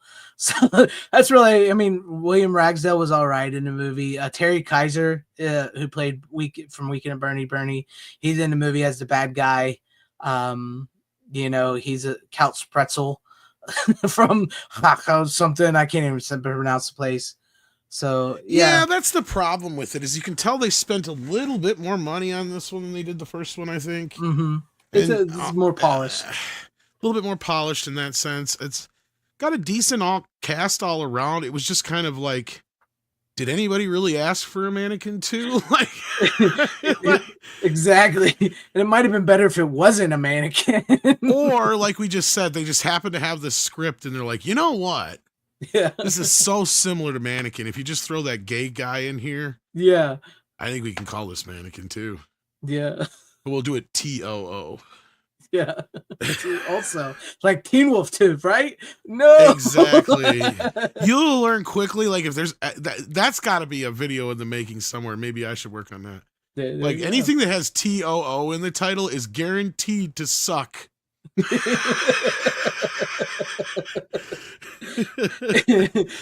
Which is funny because I've got to the point now in my old age is like, yes, those movies do suck, but they also got a fun don't watch. Get me wrong. Yeah. Yes, yeah. Yeah, they do suck. And the difference is there's not a mean bone in their body, right? Like, right. We get it. They exist for no other reason than cause too. Yes. Like, also money. Yeah, you know, like we want to make more money off this property. But there was still kind of a naivety about him. And I brought this up this morning because we were talking about how basically, you know, look forward to more sequels, rebootquels, all that kind of shit. Because there's even rumors now that Jack Black is going to be reviving the Blues Brothers. Oh, God. So, yeah, we'll see if that's true or not. But still, the point being is, it's like they never learn what this shit is. And I made the point earlier, is like, you know, did they not learn that also one thing from the 80s? We didn't like most of the sequels. Yeah. Yes, there are a few that we did dig, but most of the time, once you get past a point, they all suck, and we all know that. And that's why if you go look at the box office, there's not many sequels that do as well or better or even open up as good as the original. There's only a few handfuls that like a handful or a few of them that actually did, but yeah. Especially when they replaced the whole cast that made the first movie so successful. Like with those never seem to work out, ever. And you know, it's funny you bring up the Meshack here, Taylor here, who comes in as Hollywood again. His role is beefed up in this movie. Clearly, yeah. And he actually plays more than one character in the movie. He also gets to play a butch guy in the movie. I forgot about that. Yes. He plays a bouncer outside of a nightclub with big long dreadlocks and stuff, and he's like hitting on all the women coming in. He's like, nah, yeah, honey, you can go in. Your boyfriend's got to stay out here. You know, he's like being really like a man, which is. I'm trying to remember, was he on Designing Women yet by then? Because I think he was by then. Because they were probably really amping up because I remember they amped up the idea that he was in the movie in the trailer because they were selling it a lot on him. But yeah, see, Psychonaut knows what I'm talking about. Yeah, look who's talking too.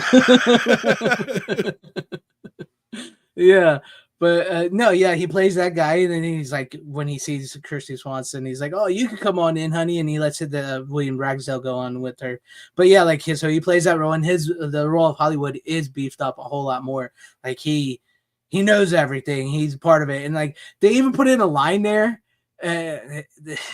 Because it's the same store. It's like, well, it's not the same store from the first movie, but it's I guess, where was the first movie again? Do you remember? Was it in Philadelphia? I think so. Yeah, well, maybe it is. Because I remember it having that fountain thing, and yeah, I think it is the same store. That was another thing. They threw it in the same setting, I think. Yeah. But it feels so odd. Like I said, it feels so like retrofitted into the, like we're just going to make it a Mannequin movie, but yeah. And then, like I Which said, is not out of the ordinary for Hollywood. no, so. it's not. And they made us to throw in the lines like Hollywood here has put our store on the map with all of his designs. I'm like, no, he didn't. That was Andrew McCarthy did that in the first movie. He didn't do shit in the first movie. So, but yeah, it may be a bad movie, but it's actually just a fun watch. And you know, I was always a fan of Christy Swanson, whatever. How do you say it? Is it Christy or Kirsty? Christy, yeah. I don't know why I keep saying Christy. Oh, by the way, she follows me on Twitter, so that I got that going for me. So Christy Swanson does follow me on Twitter. Lucky. Yeah. But yeah, or X or whatever you call it. She's really. I was always a fan of her. You know, I mean, what guy didn't have sort of a crush on her? Right. Yeah. So. But Yeah, Psychonaut, yeah, you know, that's another part of the video you do. Movies that should have had TOO. Amazing Spider-Man. Mask 2. What's up, Clark the Shark? Glad to see you in the chat. Dumb and Dumber kind of counts. Yeah. It's Dumb and TO. It's Dumb and not as Dumber bad as most 2. 2 movies, but It's supposed to be the dumb version of 2, so they didn't know how to do the TOO. but I think it's supposed to be TWO. But yeah, Yeah, or yeah, that too. regardless, that one gets a little bit of a pass. But Yeah. we can't even count Dumb and Dumber, man. Like, Yeah, that's most people don't even remember that movie existing. right. And unfortunately, it does have some pretty funny scenes in it too. That's the sad part. Like especially the part with the chocolate bar, and you got Bob Saget screaming like, "There's shit all over my bathroom!" Yeah, yeah. Yeah, it does have some funny bits. It does have some funny bits in it. Just don't watch the prequel. Less the sad about that. Now that should have been count as a 2, even though it's not a 2. Yeah, well, that's what I mean. Dumb and Dumber has the Bob Saget bit. Yeah. But anyhow, so I do have one more before we get to our big one. Okay, go ahead. And yeah, I'm not sure if it goes anything off of that or not. I highly doubt it. I stole the show. I'm trying to think. I don't think there is any connection to this one. We were simpatico tonight till then. Yeah, but this is one I can't believe hasn't got a 4K yet. It's way overdue. But it is the action classic that has been ripped off numerous times. From everything from the Suicide Squad to beyond. And it stars Lee Marvin, Ernest Borgnine, Charles Bronson, Jim Brown, John Cassavetes, Richard Jekyll, George Kennedy, Trini Lopez, and so many more. And it, of course, is The Dirty Dozen. The Dirty Dozen. Yes, it has been ripped off. I have the old-ass blue DVD still. Snapper case. The click. Yes, and this thing isn't even 16:9, and it still has the old Turner Classic thing on it. Nice. Yeah, but no, it's way overdue for a 4K. Although I'm pretty sure this Blu-ray was scanned from the negative. It's not a horrible looking Blu-ray, and it does actually get some new special features and a new 5.1 mix. It's a classic film. Who hasn't seen it? Yeah. Doesn't know what it's about. But it's about a group of prisoners who are given the option to go on what's ostensibly a suicide mission during the early time of basically before World War II had actually kind of kicked off, I guess is what I think the time frame is. And of course, yeah, you know, they go in for a quick crash course and retraining and what their mission's going to be, and whether or not they all make it back, well, you'll have to see. Right. And they actually have the straight to TV sequel on here because this is a funny story. So I actually picked up, and I didn't realize what was going on here because I'm half-assed confused. There was Olive, speaking of the thing you're just talking about, one of their titles they had put out was a double feature of 2 TV movies of Dirty Dozen sequels. Right. And I'm like, oh, I didn't know they did sequels to The Dirty Dozen. Neither did I. Why is Telly Savalas in it? He's dead. So he's in both of them. And I guess they were actually pilots to try and get a show made, and he plays a completely different character than what he was in the original movie. And Ernest Borgnine's in it and stuff like that, but like other than that, like, so I'm like really confused. And then I find out there was a movie. This is actually part 3 and 4. So I'm like, wait a minute, there's a whole nother movie that I'm missing. So I went on this fucking search for the second film because it's called The Dirty Dozen Return, and it actually has, or The Return of the Dirty Dozen, I think it is, or whatever it is. And it actually has Lee Marvin and Ernest Borgnine and what's his face, who's the instructor in it too. And so I went on this journey to try and fucking find it, and I could not find a decent version of it. I found a semi-decent version of it, but it had like subtitles and shit all over it. Mm-hmm. And then I just happened to look at my Blu-ray. Motherfucker is on here. All that searching, it's on your Blu-ray. It's on here. It's in standard def, but it's on here. Now, my guess is it has no connection to those other sequels, and I'll probably watch them between now and next week to let you know that. Mm-hmm. But yeah, so actually the sequel is not that bad. It's kind of cool because the stars they have in it are actually some pretty well-known character actors from like TV and stuff at the time. I mean, the guy who plays Brad in Superman's in it, and the black guy who plays in like The Crow and a bunch of other shits in it. You'd recognize him. I'm trying to say his name. I mean, like you'd recognize a few of these guys in the movie. But their mission is actually to go kill a German guy who's going to assassinate Hitler because they don't want the war to end. It's like, how the fuck did they get away with this shit? But it was actually, it's one of those TV movies where it's like, okay, it starts out a bit slow. The first half's a little but then once they get to the mission part, it wasn't too bad. Yeah, Ken Wall's in it. No, it wasn't that bad actually for a TV movie, but my guess is that 3 and 4 probably have nothing to do with this one anyway. Because this was clearly just a made for TV movie, and I don't think there was any designs to do anything after with it. Mm-hmm. But yeah, because yeah, I don't know. It doesn't seem like there's like anything tags on the end to make it feel like it's going to keep going beyond this. There are certain elements though that it's basically just like a remake of the original. That's funny. The funniest part is that it's still supposed to be in World War II, and Lee Marvin is clearly 20 fucking years older than he was in the last one. Same thing with Ernest Borgnine. There's something that'll go off the sequels. Instead of when they replace the cast, when they decide to do sequels to movies like that, 25 years later and keep it in the same time frame. So yeah, that's weird. I didn't know that. I did not know any of that. Or they're like, it was only like years ago. Yeah, we only did it 1 year ago, but it's been 25 years, Captain. Shut up. I did not know John Wayne was the original choice for the lead Marvel. I can see that. That's good. Yeah, I can see it. And I can see why John would probably say no. Yeah, yeah. He probably wouldn't want to play a part like that because even Lee Marvin, even though he's technically not he gets in trouble in the second one. That's why he gets to do what he does in the second one. But yeah. Well, here's a bit of sad news. Thanks, Steven. Said Lee Marvin died a month before the sequel ran on NBC. Oh, I didn't even know that. So, oh, what's up, Random Brad? So you went on all that journey, and it was right there on your Blu-ray this whole time, and now you got to get into the other ones to see what they're like. Yeah, I spent like a day or two trying to find that goddamn thing, and then I'm like, it's right here the whole time. That happens. That happens. I mean, hey, John. That happens. Yeah, what's up, John? All right. Yeah. Maybe, yeah. Now, Psychonaut, I know this has nothing to do with it. Depends. Okay, have you seen Fast and the Furious already before? Because if you have, just go ahead and watch Timmy and the T-Rex.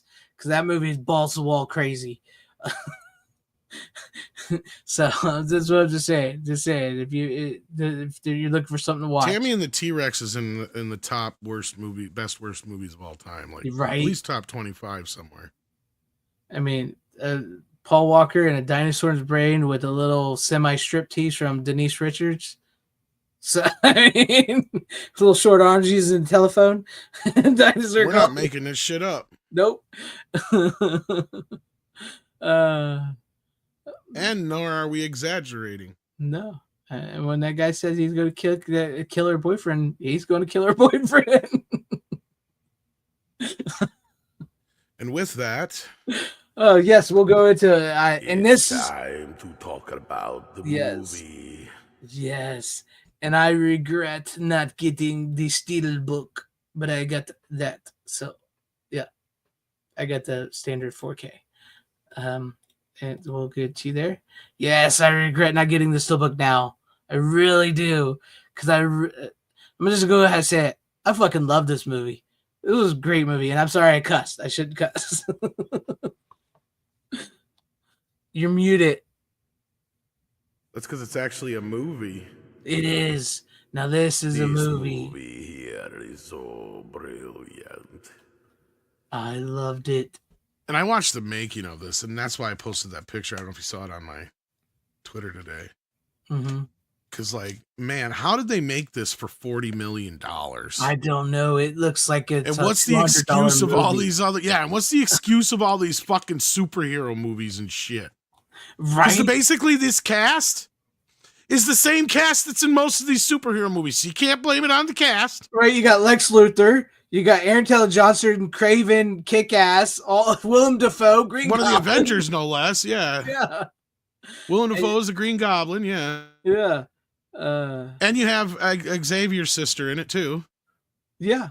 You do. That's who that chick was. Yep. It took me a minute because. And that's the sad part. I feel sorry for her as an actress because you got her, and it took me a minute. I didn't realize that was her at first either. Yes. So I'm like, I feel sorry for the chick that plays Aaron Taylor Johnson's wife because she is just getting out fucking acted by everybody in this movie, including her own children. Yes. And they're like, that's the chick who played in Deadpool and Wolverine. I'm like, that's her. Yeah, I did. I was like, I noticed the face, the eyes, and the cheekbones looked really familiar, but it was the It's hair. because she's got a wig hair. on. I figured Yeah, out the too. blonde Because if you hair, watch the yeah. making of, she was still half-ass shaved from Deadpool and Wolverine, obviously. Because her hair was like really short still, her real hair. Yeah. And yes, Venabite, it does say extended cut. It's only 3 minutes longer. Yeah, it's only 3 minutes longer. Honestly, I wish what they would have done is if they would have added all the other stuff that's in the deleted scenes, the movie would have at least been closer to like 6 or 7 minutes longer. Because there is a few bits in the deleted scenes they could have added back in too. I don't know why they didn't. Yeah, no, that's weird. But I gotta say, I really, really did love this movie. Now, when we talk about movies, like why don't movies look like movies? Why don't movies feel like movies? It looks like a movie. This feels like a movie. And I'm going to tell you what I felt in it because I know you have your opinions on it and everything. But to me, this felt like Dracula, Nosferatu, The Exorcist, Charles Dickens, a Universal monster movie, and Gothic horror all wrapped into one. Yeah, pretty much. So, and I loved it. I mean, it was like you said, everybody's just like acting their asses off in this movie. And I'm gonna be honest with you, I didn't mind the mustache. It's growing on me. I mean, with the way the story's set up and where they tell you where he's from and the old school nature of it, and like kind of keeping it to the time period. The voice and the wardrobe and the makeup is what I think really sells it for me. So like, I guess I can just kind of, the mustache is like, whatever. Yeah. And I will, my one complaint about it is I wish they wouldn't have made some of his flesh rotting. Kind of wish they would have just, because the design is great. Maybe they made him a little too rotting. That's the only reason I have a problem with the hair.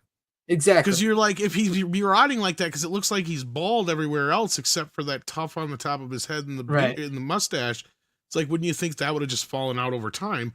But then again, looking at it now, like I said, the more and more I've seen it, the more I'm kind of becoming okay with it. But anyway, I'm curious to hear more about what you thought of the film. No, I enjoyed the movie. We'll get to my thoughts real quick. Was it shot on 35 millimeter? Was it film? Yeah, I was going to say it was film. You could tell watching it, the 4K. Not only that, they had this is what I said in my tweet, actually. They shot this movie on film. Mm-hmm. They built almost an entire fucking town. Mm-hmm. And they built sets specifically for shots. right? So they had sets that actually like would open up and move and shift. And not only so like the wall would move, but like all the furniture and stuff would move with it so that they could move the camera in to certain shots and stuff like in the bedroom. And like they said, they designed her whole bedroom around that shot of when when Nosferatu's in the window and she comes up and she's floating there. Mm-hmm. Like, so that whole room was designed around that shot, and the room actually splits apart. It's really cool to watch. Nice. Like, watch the making of this shit. You see how much love and devotion went into this. And I was just watching this, and I'm just, again, going, like, this is fucking movie making. Like, what are we doing? Like,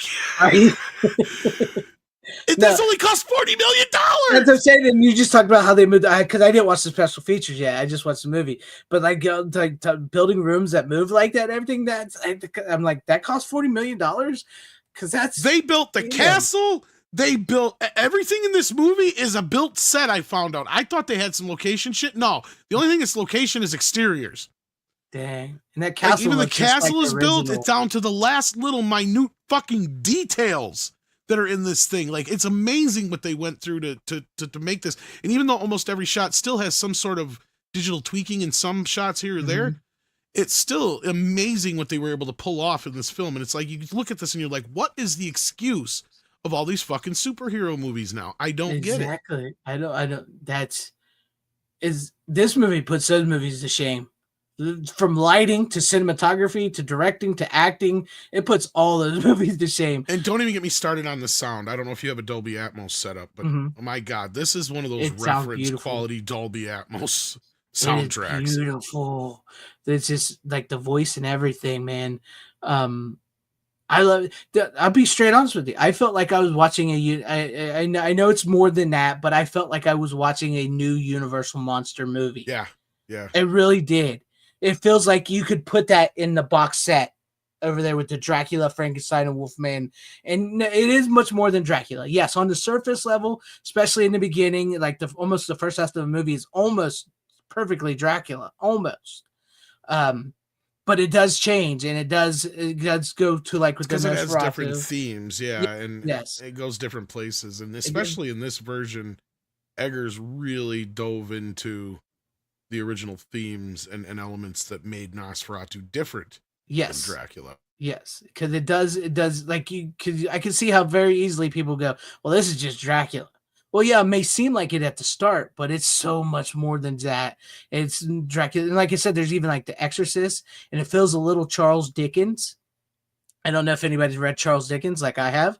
If I felt Charles Dickens in this movie, with like the because of the old English and the hats and all that and the way it's designed and all that. But no, I love this movie. It's a brilliant movie. It's a film. It's an old school monster movie. And I'm going to say something, and don't take this the wrong way. Don't take this the wrong way, and I'll explain it. I feel like this achieved what the Benicio del Toro Wolfman movie was trying to achieve. If you know what I mean. I don't know how long it's been since you've seen that. No, it's been a while, but I think I get what you're getting at. Yeah.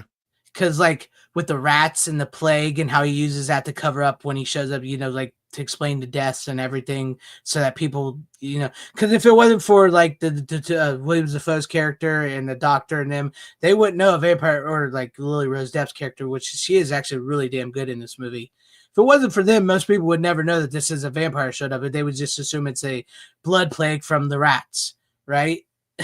So like what I mean, like the werewolf, like with the Benicio del Toro's werewolf, Wolfman, they like tried to use something similar, like with like, oh, this isn't a Wolfman, this is Jack the Ripper, because they said it in the time of Jack the Ripper when they just discovered that people like that exist and would tear apart bodies. You know what I'm saying? I just think with that Wolfman movie, they said it at the wrong time period, and with the whole, like, that's a whole nother story. Like with the third act and the two wolf fight and everything, that's a whole nother story. But this, I think Nosferatu achieved what they were trying to achieve with their Wolfman movie. But as far as this movie goes, it was great. Lily Rose Depp is actually very, very good in this movie. I mean, the scene when they like basically go toe to toe with each other, where he tells her like you have 3 nights and everything, where they're like going back and forth at each other. That is just like acting between them two, like straight acting. That is like a masterclass there. And the effects are great. William Dafoe's great in this movie. Like the whole cast is great. Like you said, like the chick from Deadpool was like the weakest link in the movie. And you know how I And that's feel. not to say she's bad. No, she's actually good. She's good, but she's like everybody's acting circles around her, and she's like, I'm a good actor too, and she is. Yeah, because even Aaron Taylor Johnson comes in Yes. swinging homers. And, I mean, like I really, really enjoyed his character, and you really feel for his character by that one point in the movie. And I was just about to bring it up because, like, you know how I feel about Yeah. in the movie, you know, with kids in the movies. This is how it's done. That's how you do it. Not Well, for like, I mean, it's set up in a way that it's done so brilliantly because in the original film, his character barely has a role. right. He's really just there to facilitate a place for Ellen to stay while, Thomas is gone. And in this version, he gets put through the fucking ringer, and that is because he represents the modern day. Mm-hmm. Right? Like, look at him. He's rich. Mm-hmm. He's powerful. He's got success. He's got the perfect life, the perfect family, at that time, especially the perfect wife, modern family. Kids. Yeah. All that stuff going for He's in him. love. And he rejects from the very start any of this idea that any of this could be anything more than just simple fantasy and sickness and mental, instability and all. Not once could he even remotely think that it could be anything more than something that's explainable by science or medicine. Yes. And he represents that aspect. And because of that, that's his sin, and he loses everything because of it. Yes. And I mean, and he's like a really good guy too, because like how many people would put up with this crazy girl? Right. Well, that's that scene, right? He's like, I have put up with your shit, bitch. Yeah. For like the last few weeks. And you're going to come in here and say that shit to me? Yeah. Like, she gets him because she says, you tied me up. He's like, yeah. What? It kind of stops him a minute. So well, it is like there's kind of and it's kind of telegraphed that they do take things a little bit too far because it's that modernism that couldn't even allow the idea of that there's something more here than she's just being crazy and she could hurt herself and all this other shit. Yeah. So they treat her like that, like she's a mental patient, and that's when like Willem Dafoe comes in. He's like, "Why is she tied up? Untie this child!" Like. Exactly. I mean, it's so good. It's so good. And the guy that's like the Renfield character, I can't think of his name. It was Thomas's boss. Man, that guy. Even for his little role that he has in the movie, he plays that crazy shit well. And like, I love that scene where he's like, speaking of like the modern dayism, is like when they bring him in, that guy comes in, and he tells the doctor, and he's like, "Why is this patient down here? This is a modern hospital. Yeah, we don't do that anymore." Yeah. He's like, "Well, sir, you really need to come see this." Motherfucker smearing shit all over the walls, dude. He was eating sheep raw like. Yes, knock. Yes, Canuck. Yes. Yeah. And Nicholas Hoult is great in this movie, and I really like what they did with his character, because how they kept it going. Because like Count Orlok essentially grapes him. He essentially grapes him, because that's what that one scene leads to, and like it traumatizes the shit out of him, and it's still carried with him by the time he actually gets back to the real world, to try to warn everybody. Like he's still messed up from what happened, like because he loves his wife. He's and he just got physically raped by this dead creature, and like he sees some crap. Like with the Romanian gypsies and what they do. Speaking of which, that chick on the horseback was smoking hot. But, he sees some stuff. And it messes him. And I'm glad they carried that through, because, like, in some movies, like, like he sees this and then all of a sudden he's back to being normal. No, he sees this and it messes him up, and that carries with him to the end of the film. Like, it messes him up big time. Yes, and I am excited for Eggers Werewolf, because if he can do a werewolf, because werewolf is my favorite Universal monster creature. You know, I love vampire movies. I love Dracula. I love Nosferatu, but like I've always had an affinity for werewolves, and there are so few good werewolf movies. I mean, like we get great vampire movies.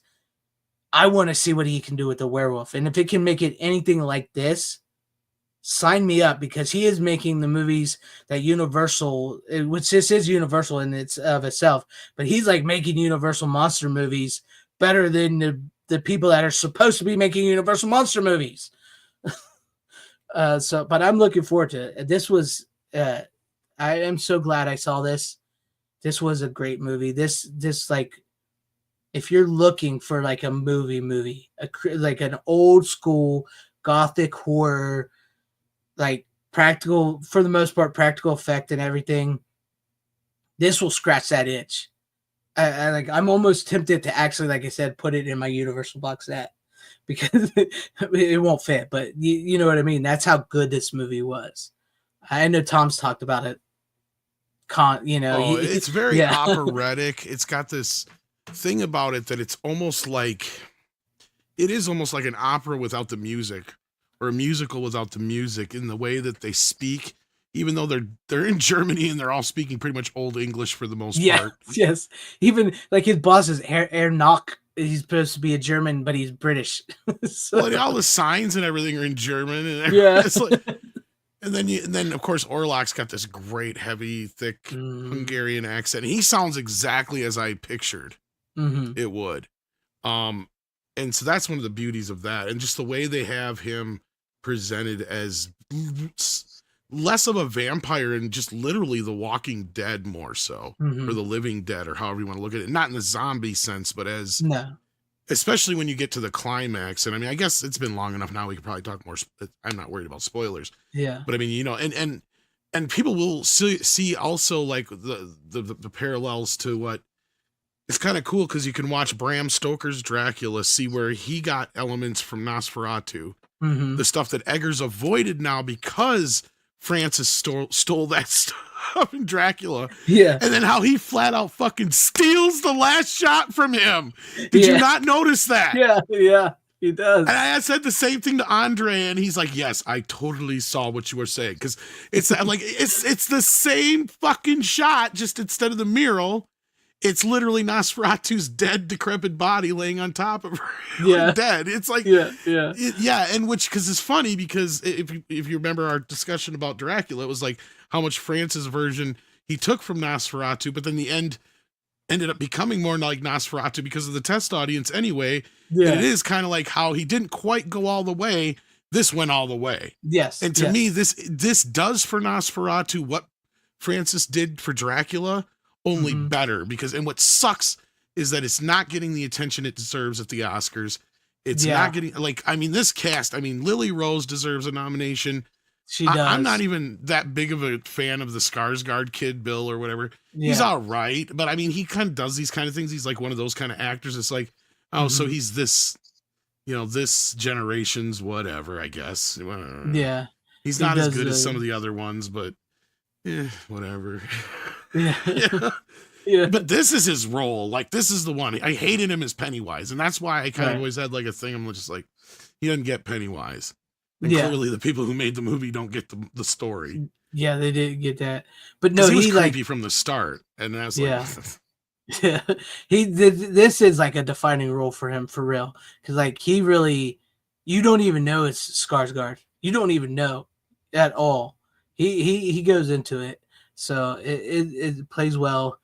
And yeah, I had never seen other than bits and pieces of Yoga Hosers of Lily Rose Depp, but she like knocks it out of the park in this movie. Whatever she's done between then and now, it's worked. Because she's definitely one of this up and coming generation's ones to watch. She commits to this fully. I know they've made fun of her with some of the memes, but she went all out. I don't think people understood what.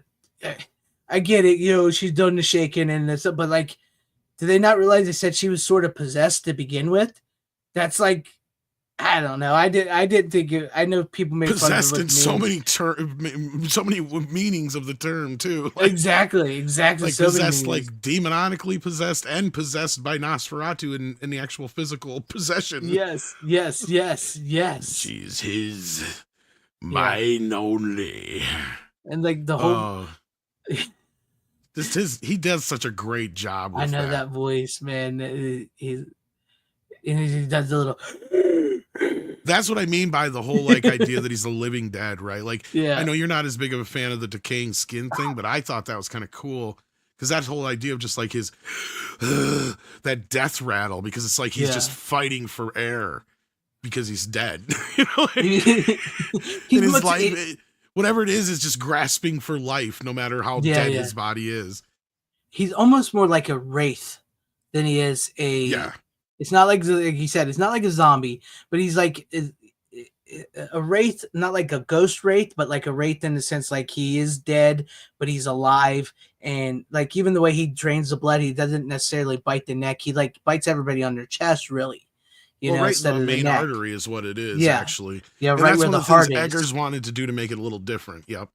Yeah, And that's the other thing is I know a lot of people not a lot of people. There was a group of people, and some people I really respect as film critics too, who didn't care for the movie. And it's like, I get it. And I can't even sit there and say, oh, you just don't understand or you didn't like the original. But I think a lot of people were expecting this to be a bit more of the traditional vampire movie. And as where Herzog's Nosferatu leans more into Dracula in the vampire elements. Eggers leans out of that, right? Yeah. Like he's like, okay, you think this is more of the traditional vampire when no, he's not. Like, I mean, he doesn't turn his victims into any sort of vampire. His main psychic connection with Ellen is everything. She is the one who pisses him off, stirs him up, brings him on. And that's the beauty of this movie. This is not the least bit woke at all. Even though you have a very strong female lead character who is the hero or heroine in the film, it's also her fault that Nosferatu has brought the plague to Winsberg. So like it has like that element to it that is a little bit different than the original film, to where she's just a victim of circumstance more so in the original film that just figures it out, right? She figures out that if I sacrifice myself, this will happen. It just so happens that she was, and what he did is he expanded on what was happening to her in the original story. And that's where you get the blood congestion and all that kind of stuff from. Yep. And that adds even more to this because that's what the whole thing is. Her body's getting ready to kill him. Yep. And it's not the blood that kills him, of course. It's the fact that there's too much blood for him to drink, and it distracts him so long that he doesn't realize the sun's coming up. Yeah, exactly. So it's this great way that he tied it all together and did it so well in this movie. Like, I finally got you, and I'm gonna enjoy this. And, oh shit, the sun's coming up. That's what it is. And, you tricked me, bitch. Yeah, you tricked me, bitch. That women will do that to you, but no, like the whole, just like you were saying, like the whole thing is like she prays in the beginning because she's having these spells and stuff. So she prays in the beginning of the movie for this something to come along to help save her, and it just so happens he answers her. He hears her and answers her, and she's like, "Yeah, I give myself to you." Then she gets married, and that pisses him off because that's his bitch. Well, it's really, I mean, look, I know some of the memes I do laugh at because they're not wrong. Like, this movie is about sexual repression in that era. Yeah. And if you look at the movie, it wears it proudly compared to the original film, to where the original film is really tongue in cheek, and they couldn't do everything the way this did it is direct. But this movie is like, right, it's like, we're not even going to pretend, but it's so operatic and done so well. But this is such a nasty little fucking movie at the same time. And did you watch the deleted scenes? No, I haven't watched any of this. You need to watch the deleted scenes, because I really wish they would have put it in the extended cut. Because then you've got like, just the basic version of it, which is great. It's amazing. And then the extended cut would be like, okay, you all really want to start some memes? This one really just dials it home, because you've even got a scene in deleted scenes where Aaron Taylor Johnson's just humping the fuck out of his wife. There's When a she lot of was- sex in that. Is it when she was alive or when she was? Yes, when she was alive. Yes, That's but it. it's one of the deleted scenes. It's kind of jarring. You're just like, whoa, okay. Like, but like I said, you could tell because the whole movie, the big part of it is the sexual repression, right? Mhm. Like it's the whole idea of what was going on in that era and how, you know, Nicholas Holt's character, you know, you could interpret it so many ways, but it's at the end of the day, is it his inability to perform for her? Is it he knows he can't live up to her? Because if you go and if you really pay attention to what happened was when she called out for help, what happened was is she got punished by her father for getting caught diddling. Mhm. She was clicking her mouse, and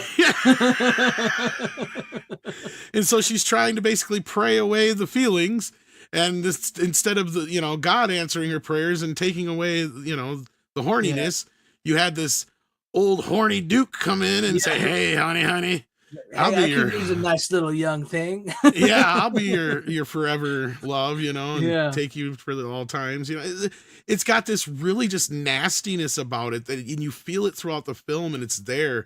And that's the horror of it, right? Like that's the gothicness of it. Because there's a lot of other people who are just like, it's boring. No, It's not that it's so much even bad. It's just that it's boring. boring. It's like, no, it's the growing fear. It's the growing agony. It's the It's suspense that wire of it all. tension pull, just pulling. Exactly. And And especially like going pulling. along with like, you know, it's like a prom date, you know, like you're on your, when you know, it's going to happen. It's that tense, it's that tension before it does. Right. And that's what the whole movie is kind of about. And at the end, the horror of it is her death is the ultimate orgasm. Right. Like, it's so like it's a great movie for its metaphors. Like they're so all over the place because you can go all over the place. You can go into the sex stuff, which a lot of these wokey wokes like to do. It's like, here, motherfuckers, this is how you do. Yeah, that's what I was saying about Nicholas. Like you were bringing up Nicholas Holt. Like, yes, he's clearly loves his wife. He clearly loves women. He wants to perform for her, but he can't. And then he goes to this castle and he essentially gets raped by this vampire thing. And it's like, what the hell is happening? You know, like it's like, this is not who I am. This is not what I'm about. And she's like, fuck the devil out of me. Yeah. And that's what she got. And then you find out that's what she got married for in the first place, is because she's like, oh, well, maybe if I get married, this fucking weird guy will leave me alone. Yeah. And the thing is, like, and he's like, you can't trick me, bitch. You're mine. You promised. And it's like the whole fact is like, if you don't come to me and it's your own free will, I'm gonna destroy everybody you love, everybody in this town, and I'm gonna do it in 3 days. So what? Which now? is kind of not free will. It's exactly.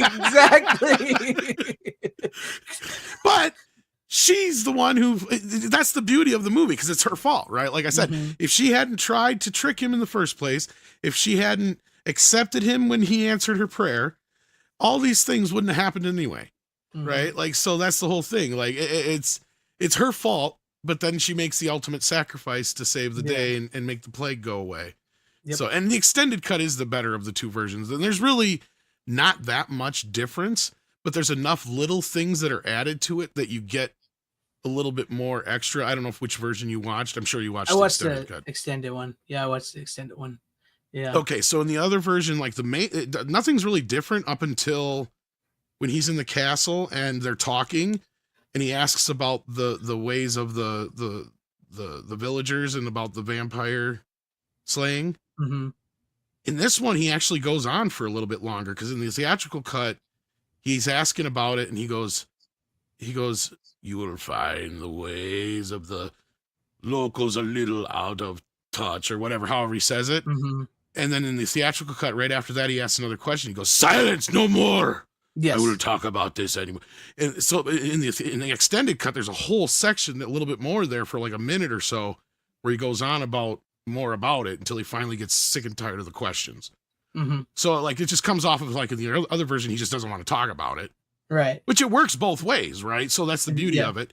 And then there's a little bit of an extension of the scene in the second night where it goes, instead of just going into the one bedroom, you see both couples side by side. It swings through the cameras and it's just, there's just a little bit more there. That's not that much more. And then there's a whole nother section to another scene later on with Willem Dafoe, where he's actually talking about where there was a plague like this before, brought on by a similar Nosferatu, basically, kind of thing like Count Orlok. So again, it's not stuff that was necessary, but it adds just a little bit of a layer, a little bit of a garnish to the movie that's already there. Now, if they had added that extra 3 minutes or so that's in those other deleted scenes, then it'd been like, yeah, now we're getting there. Because it would take it over that edge of just like, you know what, this is going to be a little bit more raunchier and in your face. Yeah. And there's not a whole lot of sex in the movie, really, at all. No. It's all, like you said, it's pretty much about repression, and none of it's really showed till it gets close to the end of the movie. I mean, yeah, there is the naked chick on the horse that but she's a virgin and nothing's outside of the intro, and the dream sequence and the flashes or whatever you want to call them. Yeah, it builds to that, like the whole repression builds to the point of giving it away freely, even though she's really not. But she's doing it to save she's doing it to save. She's tricking him. She's doing it to trick him and save everybody. But no, everybody's great. William Dafoe's great in the movie, and I know I see your question, Breitbart. I think if somebody like Mads Mikkelsen would have made it, they probably would have been fine. Yeah, Dafoe's been fine. He played Orlok sort of before. He maybe I think would have been sort of in the vein of Skarsgård. I think if Mads would have played him, he might have been made a little more sexier. You know what I mean? Yeah. And Daniel Day-Lewis, I think. Yeah, I don't know about that. I don't know what Daniel Day-Lewis would have, but I agree with you. Mads probably would have been more like what's his face in the Herzog one. Or even more like the Gary Oldman version, almost. Kind of a mix between the two, I bet. And this actually did make me want to watch the Gary Oldman, Francis Ford Coppola Dracula again. It made me want to watch it again. It has that operatic thing about it, right? Yeah, like, it has a sort of a similar tone. But especially when you get like the speeches by like Canuck, where he's like, the "you don't know what's coming" speech, or whatever you want to call it. Yeah. That's what I was thinking. I was watching this because I remember you saying that, and I've heard some people say that it was boring and everything. It's like, I don't think people have seen a movie in a long time that they forget that acting is part of a movie. We've seen so many superhero movies where it's just pew pew pew bang bang jump jump. I will rather watch two actors do a fucking amazing sparring session with words than I would see them doing punching. Unless you're talking Bruce Lee and Chuck Norris, right? Then I'd rather see them go tit for tat, like, because that's what makes Face Off amazing. It's not the action. The fucking action's whatever. Yeah. It's getting to see John Travolta and Nicolas Cage go head to head for 2 fucking hours. Yes, to see who's more bat crap crazy. I mean, like the scene. But the scene when he shows up at the prison and he's handcuffed and they just talk to each other, it's like, that's an intense scene with them two just out crazying each other. Right? Nicolas Cage screaming and crying, die, it's just like, it's insane. Yes, the action is great, but like that's what I was talking about. Like the scene with Aaron Taylor Johnson and Lily Rose Depp when they're talking about how she, I put up enough with you, you tied me up with that. Like that's great scene. And like the scene with Orlok and her when they're going back and forth and he's like telling her she's got 3 days. Like that's a great scene.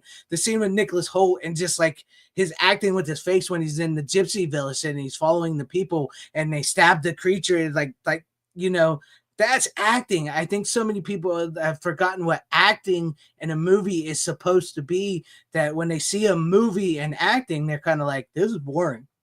Yeah, I mean, look at a great... Tarantino's the best example, right? Because he can do both. Mm-hmm. He does both visually stunning action sequences, nail-biting action sequences, edge of your seat, whatever you want to call them.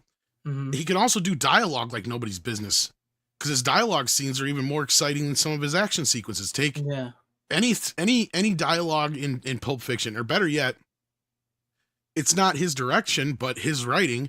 That scene in fucking True Romance between Christopher Walken and Dennis Hopper. Yes. I mean, you tell me that is not more intense or better than any fucking action scene you've ever seen in any movie, and I'll call you a fucking liar or somebody who's just like, okay, I can't win with you, or there's no saving at this point. Like, I don't know what else to tell you, because that is pure cinema right there. That is what it's all about. That is getting that intensity. Or sit down and watch 12 Angry Men. Mhm. Not one bit of action in the whole movie. Yeah, and it's very tense and But it's one of the most exactly. It's one of the most intense movies you'll ever sit through. and I love a good action movie. I love seeing it. I love seeing like the fights and the explosions and everything. I love that stuff. But also at the end of the day, you have to have a character. And I And thought, like, acting is character. the same thing about The Northman, right? Like, I'm like, people must be on crack Yeah, who are I haven't saying seen that it this yet, but movie I'm is excited boring. to see that one now. Yeah, I'm like, oh, you'll see it, and I'm like, this is like fucking Conan on crack. Yeah, I'm excited to see that one now because I'm like I'm watching this. I'm like, yes, Eggers gets it, and I think he's nailed his styles. Like where you like, you say, oh, that's a Spielberg movie, that's a Carpenter movie. You now you're going to be able to say that's an Eggers movie. He's nailed his style. Yeah. Yeah. If you haven't seen The Northman yet, check it out. Especially considering you wanna dug see like that. Kroll and Conan and all that kind of stuff. Yes. It's basically the story that Hamlet's supposed to be based on, but it has a lot of similar elements to Conan.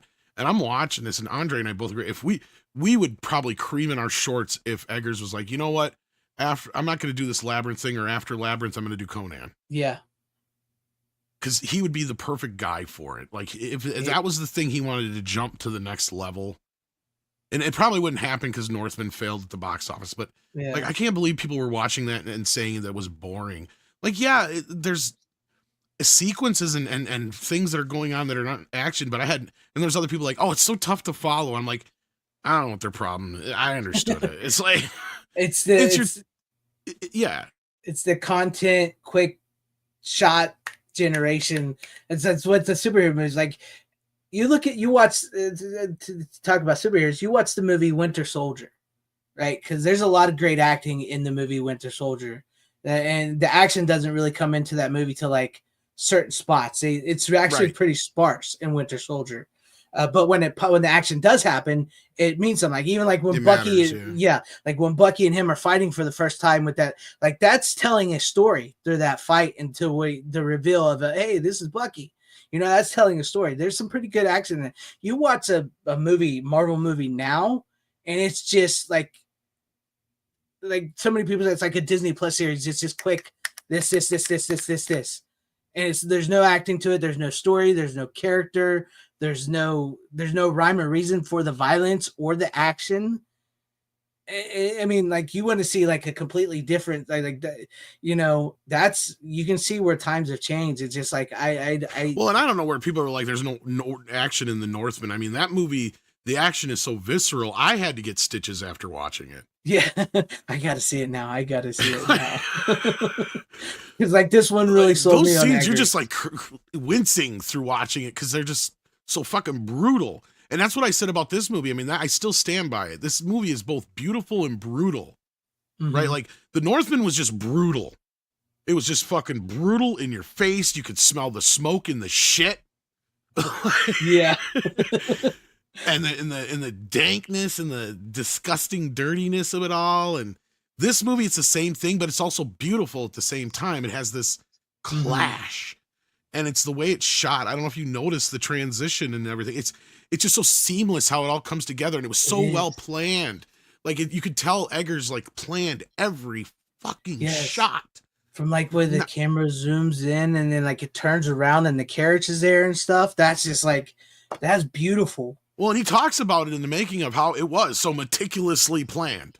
Yes. Right. And you're like, this is what is missing with most movie makers is they go in, they don't know, and especially Marvel, right? Like they don't know what the fuck they're making. They don't have a vision. They don't have a plan. It's like, this is a vision. This is a plan. And this is how you make a movie for under $100 million, kids, is you actually know what the fuck you're doing when you go in. You don't have a bunch of shit that you're never going to use. Right. Like, even though there's supposed to be a 3-hour cut of this movie, I'm sure it's just mostly just him trimming the fat, because you can see it in the deleted scenes too. All the deleted scenes are surrounded by a good chunk of fat that is in the movie, right? It's just all of a sudden, oh, okay, here we go, something that's not in the movie, and then it goes back into something that's in the movie, and then something else that's not in the movie. And it's like, this is another one. Well, how did this not get a nomination for editing is beyond me too. This is one of the most, and especially once you watch those deleted scenes, and if you watch the theatrical cut compared to the extended cut, you're just like, how the fuck? Because he planned this stuff. It's almost like you couldn't cut that shit out, but he still found a way to do it. Yeah. That's the sign of a true director right there, man. Exactly. Because Right. I'm watching this going, I wouldn't have been able to get, I don't know if I'd have been able to get out of that shot the way Yeah. he did.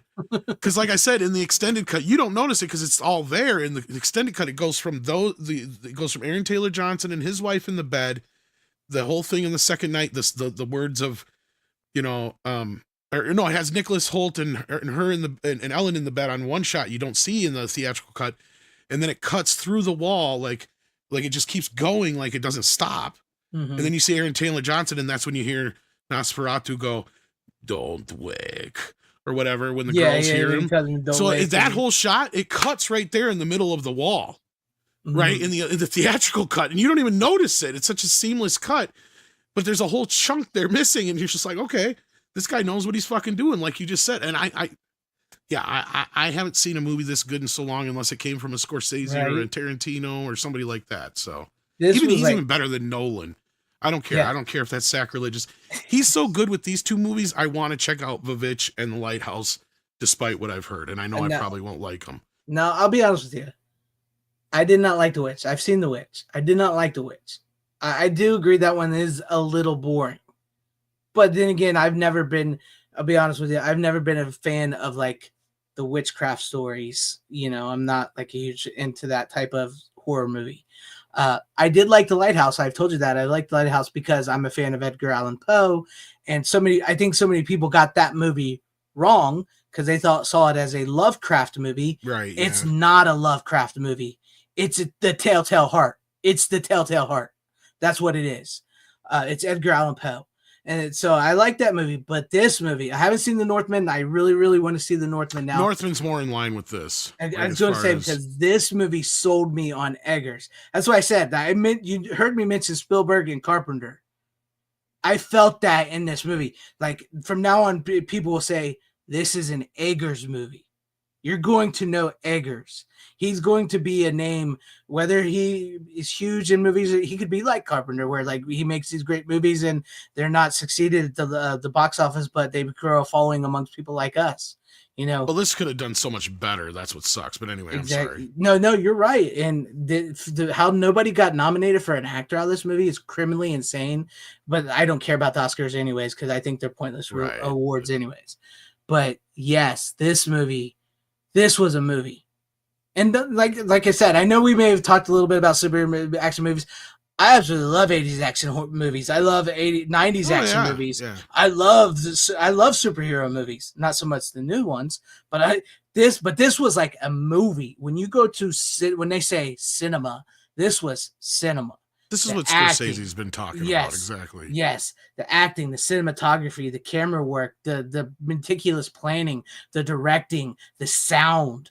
It just all works. And yeah, you can laugh a little bit about the way he looks at the end of the movie, or how like, oh, the sun came up and killed him. That's it, you know. But you weren't really into the story. You know, I just say you weren't into the story if you don't get that.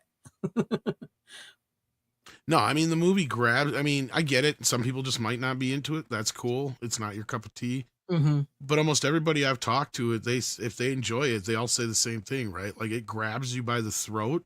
Mm-hmm. And it does not let go for the entire fucking movie. Like you feel so much of this movie as you're going through it. It is just a bombardment of visuals and audibles at the same time. Like I was asking before, like I didn't really get into the even thing. Like I don't know if you noticed too much about like how it would transition between black and white and color so seamlessly. Yes.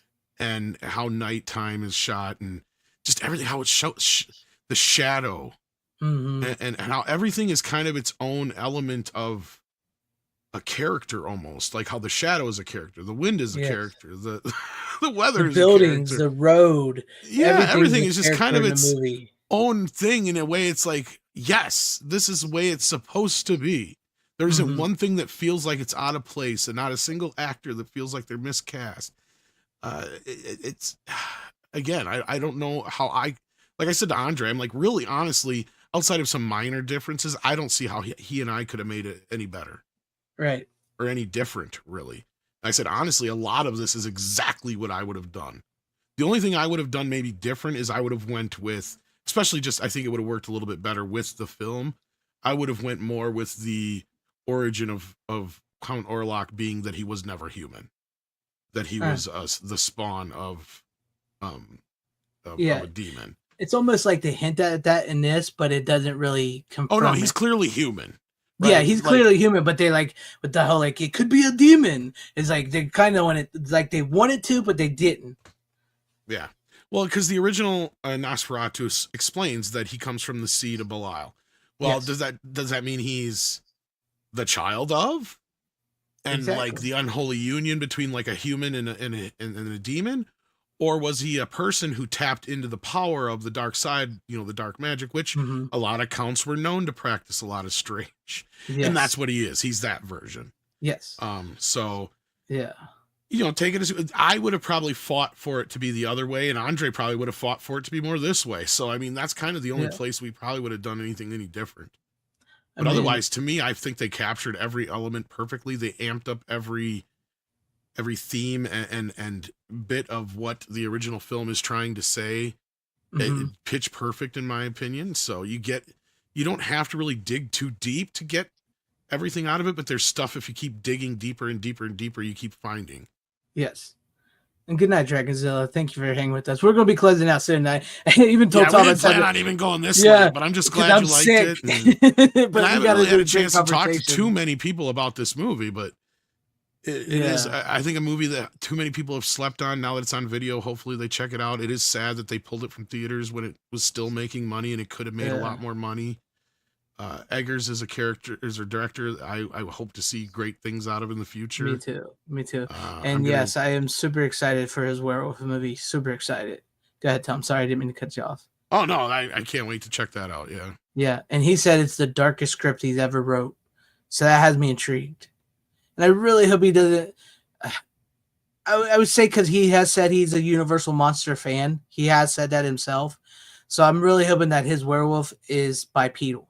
What's funny about this guy's, you watch his movies, and I expect him to be like this really weird, dark, fucking like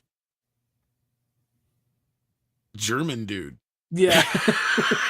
And he's like just a typical American guy. Yeah. Like, he's not much different than you and I. Maybe 10 years younger is the only difference, maybe. That's all. He's got like the metal rings and like stuff like like a metal kid. Yeah, he's a little bit obviously to that, but not what I was picturing in my head at all. I was thinking like the second coming of like fucking H.R. Geiger or something. Yeah, he's actually pretty clean cut, and he's like, I don't know if you've seen him in the video store thing where he talks about Home Alone.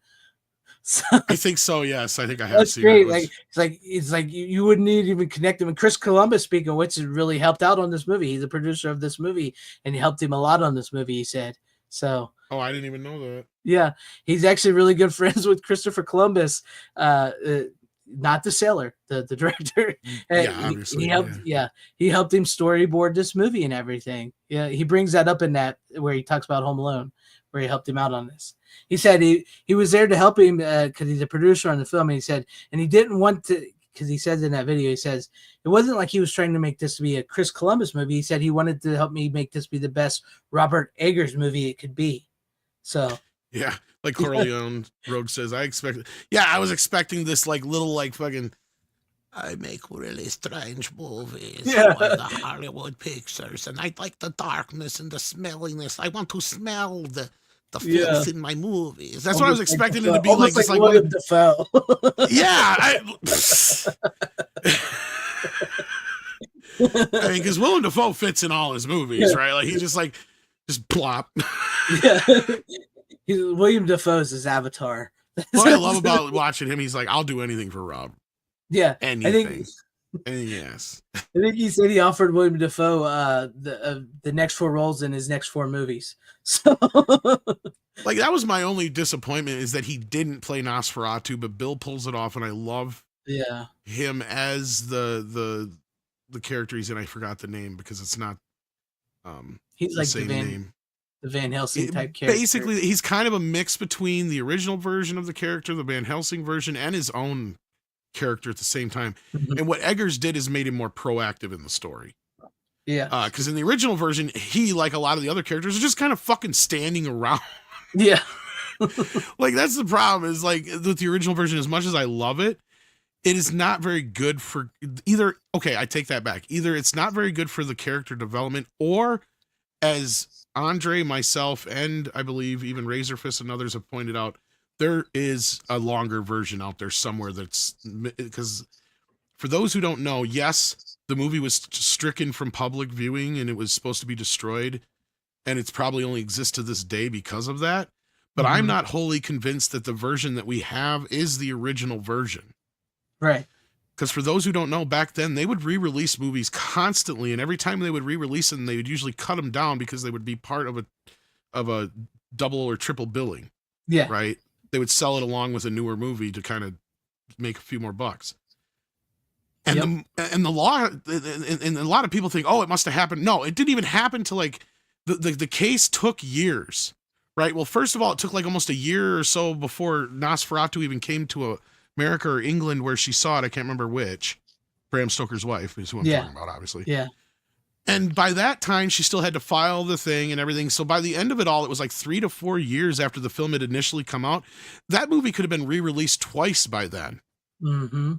And that's where Andre and myself and Razorfist were almost convinced that the original version has never been unserved. Because they would sometimes just go right back to the negative and cut the shit out. Yeah. Because they just strike a bunch of new prints from the negative. And that's why a lot of these older films, they were just deteriorated and destroyed from all these things. Like even King Kong, famously, they still can't find some pieces of that yet that are missing somewhere, and bits and pieces. And they found them in 16 millimeter bits later on. And I think they finally did find another nice 32 or 35 millimeter print of the original 1930, was it 32 or 33 version of it? Yeah. The original theatrical release in, I think, the UK or Germany. I can't remember which. So like for the first time on that Blu-ray and DVD we got years back, it was the first time it was restored from full 35 millimeter prints and not a bunch of 16 millimeter inserts. Yeah. So like, I mean, you got to remember, these movies have been just butchered to shit throughout history. For years, we didn't even have all of Frankenstein until they went back to the original negative, and luckily Universal saved that. Yeah, because the kid scene was cut out completely for years because they cut it out. Yeah, and the line where he goes, "Now I know what it feels like to be God." Yes, that too. Yeah. Man, I love a good old classic Universal monster movies, man. That's what I said. This movie just like, this is very much in line more with Frankenstein, I would say, than it is with. I was wondering if that was where you were gonna go, because it's Dracula is Dracula. But when it comes it's got that in there, but yeah, this almost feels like they just stole the sets from Frankenstein.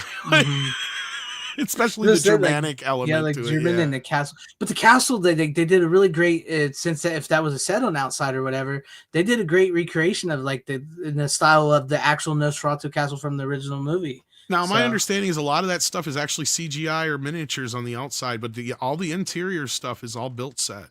Yeah. Because they even show in the making of where like they went through and it's all just put like every little detail, man. Like just, it's just crazy how much stuff they went into. And it's like, you know how easy that is compared to CGI. Like they have gotten so lazy with CGI and doing so much of this stuff lately. And it just goes to show you the amount of money that was probably saved. Because there is a lot of shots in this movie, but they use it sparingly and they use it when it matters the most. Right. Like even because there's a great bit in the making of where Eggers is like, because he's like, we were talking about the shadows and they were all, CGI this and CGI that. And I'm like, well, why can't we just do it? Yeah. Why can't you just light it like that? Like they used to. Well, there's ways you could, and they talk about the different ways that they manipulated light and they use mirrors and other things to do it in the movie to where they saved themselves all that trouble with CGI. Right. Like, and honestly, CGI shadows never looked all that great in my opinion. Anyway, no. But anyway, you're probably getting tired. So I don't know more you can say. But about it. this was. I am so happy that I got this movie. I'm so happy that I liked it. I don't know what some people were smoking, how they didn't. I mean, maybe you have to be a monster kid like we were, and like Edgar seems to be, to get enjoyment out of this or something. I don't know. I just, I was very, very pleased with this movie, and I really loved it. It like, yeah, now you bring up like the Frankenstein scene, like it has so many connections. It's so much more than just like, That's why I keep saying Universal Monsters, because even though I know Nosferatu isn't a Universal monster, but it's very much in that vein because you can connect it so much to like Frankenstein, to the Wolfman, to like the mad scientist and all that, to the vampire Dracula and all that. It has that vibe, it has that feeling to it, it has the movie, it has the acting. It's just I don't know what else I could say. I did not expect us to go on this long because I am sick. Yeah, I know. I'm trying to be brief, but I mean, It- like I said, I could talk about this movie for a while. It's Like, been a great conversation. yeah, like I mean, it's just so great. It like just the stuff they have in it and how visceral it is, and just the great speeches and everything is. I could go on about it for hours. So Yeah. you're gonna have to cut us off at some point. Yeah, I guess we'll go ahead and because I did not. I was telling Tom I was like we were going to have somebody on here tonight, but I didn't know if I could go 3 hours because I got the COVID. It's not like it's affecting me like with sickness. I just got a sore throat a little bit and cough, and I get wore down. This was great though. I think we had a great conversation. I really dug tonight's show with like the vampires, Constantine, Solomon, and Kane, and all that. Then and capping it off with Nosferatu. This was a great show. Thank you, Tom. I appreciate it. And thank you to everybody. Well, feel better, man. Yeah, I've had it since Monday. They say 3 to 5 days, so I think I'm getting ready to come out of it. So, luckily it's a mild case. I've had it before, so plus I exercise and I'm a pretty decent health and everything. So, knock wood. But yeah, I appreciate you guys. Thank you, Tom. Thank you, everybody out there in the chat and everybody at home watching. I appreciate you guys. Thank you for hanging with us. Go out there, pick you up some physical media, and enjoy some good movies. And as Get Nosferatu. Get Nosferatu. You won't be disappointed. As always, Steelbook is sold out, though. I think a few places still had a few that they were getting their hands on, but yeah, I don't know how much they're going for. I kind of wish I would have pre-ordered the Steelbook after watching it because I really dug it. But thank you guys, everybody. As always, you like, subscribe, share out everything. You don't have to go home, but you can't stay here. How you doing? Bitches leave.